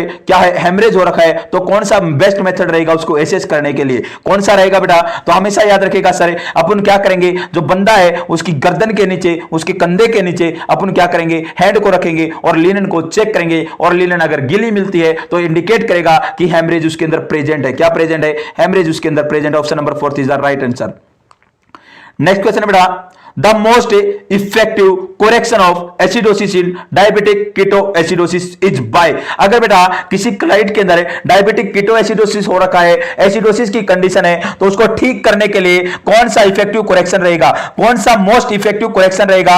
आईवी बाइकार्बोनेट, सर अपन आईवी बाइकार्बोनेट दे सकते हैं। ऑप्शन सेकंड है आईवी सैलाइन दे सकते हैं। ऑप्शन थर्ड है आईवी इंसुलिन दे सकते हैं। ऑप्शन फोर्थ है ओरल बाइकार्बोनेट दे सकते हैं, ओरल बाइकार्बोनेट दे सकते हैं। तो कौन सा इफेक्टिव करेक्शन रहेगा एसिडोसिस के अंदर? और एसिडोसिस भी कौन सा है? डायबिटिक कीटोएसिडोसिस है, और diabetic ketoacidosis type first diabetes mellitus की कॉम्प्लिकेशन होती है, जो कि इंसुलिन की कमी के कारण देखने को मिल सकती है। और इंसुलिन की कमी होगी तो सर डायबिटिक कीटोएसिडोसिस होगी, और डायबिटिक कीटोएसिडोसिस को ठीक करने के लिए अपन किसका यूज कर सकते हैं? आईवी इंसुलिन का यूज कर सकते हैं। Option number 3 is the right answer. Next question आज की क्लास का temporary end of medical sign and symptoms of an incurable disease. देखिएगा बेटा कोई डिजीज कंडीशन है वो बेटा पूरी तरीके से ठीक नहीं हुई है और उसके अंदर टेम्परेरी एंड हो गए हैं, खत्म हो गए हैं मेडिकल साइन और सिम्टम्स, उस टर्म को अपन क्या बोलेंगे? रिमिशन बोलेंगे, रिलैप्स बोलेंगे, क्योर बोलेंगे, या एक्सरबेशन बोलेंगे, या एक्सरबेशन बोलेंगे। फटाफट राइट आंसर दीजिए बेटा। Temporary end of medical sign and symptom of an incurable disease, उसको क्या बोलेंगे? रिमिशन बोलेंगे, रिलैप्स बोलेंगे, क्योर बोलेंगे, या एक्सरबेशन बोलेंगे। तब उसको रिमिशन बोल के चलेंगे। वन लाइनर क्वेश्चन है कम्युनिटी हेल्थ नर्सिंग का, उसे रिमिशन बोलेंगे। नेक्स्ट क्वेश्चन है बेटा आज की क्लास का लास्ट क्वेश्चन है, कमेंट में आंसर जरूर दीजिएगा। आपको कैसी लगी क्लास? इंपॉर्टेंट क्वेश्चन थे या वैसे ही बेकार थे बेटा? टाइम पास हुआ है आपका? अगर कुछ आप लोगों को मोटिवेट मिला हो तो जरूर कमेंट कीजिएगा कैसी क्लास लगी आप लोगों को। क्वेश्चन है which of the following action should be taken first to patient who is found with hypothermia. अगर देखिएगा बेटा कौन सा एक्शन सबसे पहले अपने को परफॉर्म करना है अगर कोई क्लाइंट आपको किस में मिले? हाइपरथर्मिया में मिले। हाइपोथर्मिया का कोई क्लाइंट है बेटा और उसके अंदर सबसे पहला एक्शन क्या रहेगा? सबसे पहले अनड्रेस द पेशेंट, पेशेंट को अनड्रेस करना है। Option second use tepid water as a mist spray, अपने को टेपिड वाटर का यूज करना है और मिस्ट स्प्रे का यूज कर सकते हैं। ऑप्शन 3 है remove patient get from the hot environment, remove करना है पेशेंट को हॉट इन्वायरमेंट से। और ऑप्शन फोर्थ है place patient in continual breeze for electric fan, और लगातार पेशेंट को बनाए इलेक्ट्रिक फैन के आगे रखना है। हाइपोथर्मिया कंडीशन में सबसे इंपॉर्टेंट एक्शन, फर्स्ट एक्शन एक पेशेंट को बचाने के लिए क्या रहेगा, तो हमेशा याद रखिएगा उस क्लाइंट को बेटा रिमूव करना है उस हॉट इन्वायरमेंट से। Option number 3 is the right answer. आप सभी का क्लास में जुड़ने के लिए बेटा बहुत बहुत धन्यवाद। ऐसे ही बने रहिएगा, ऐसे ही प्यार देते रहिएगा, वो दिन दूर नहीं है कि आपको भी आपकी मंजिल प्राप्त होगी। आप सभी का जुड़ने के लिए बहुत बहुत धन्यवाद।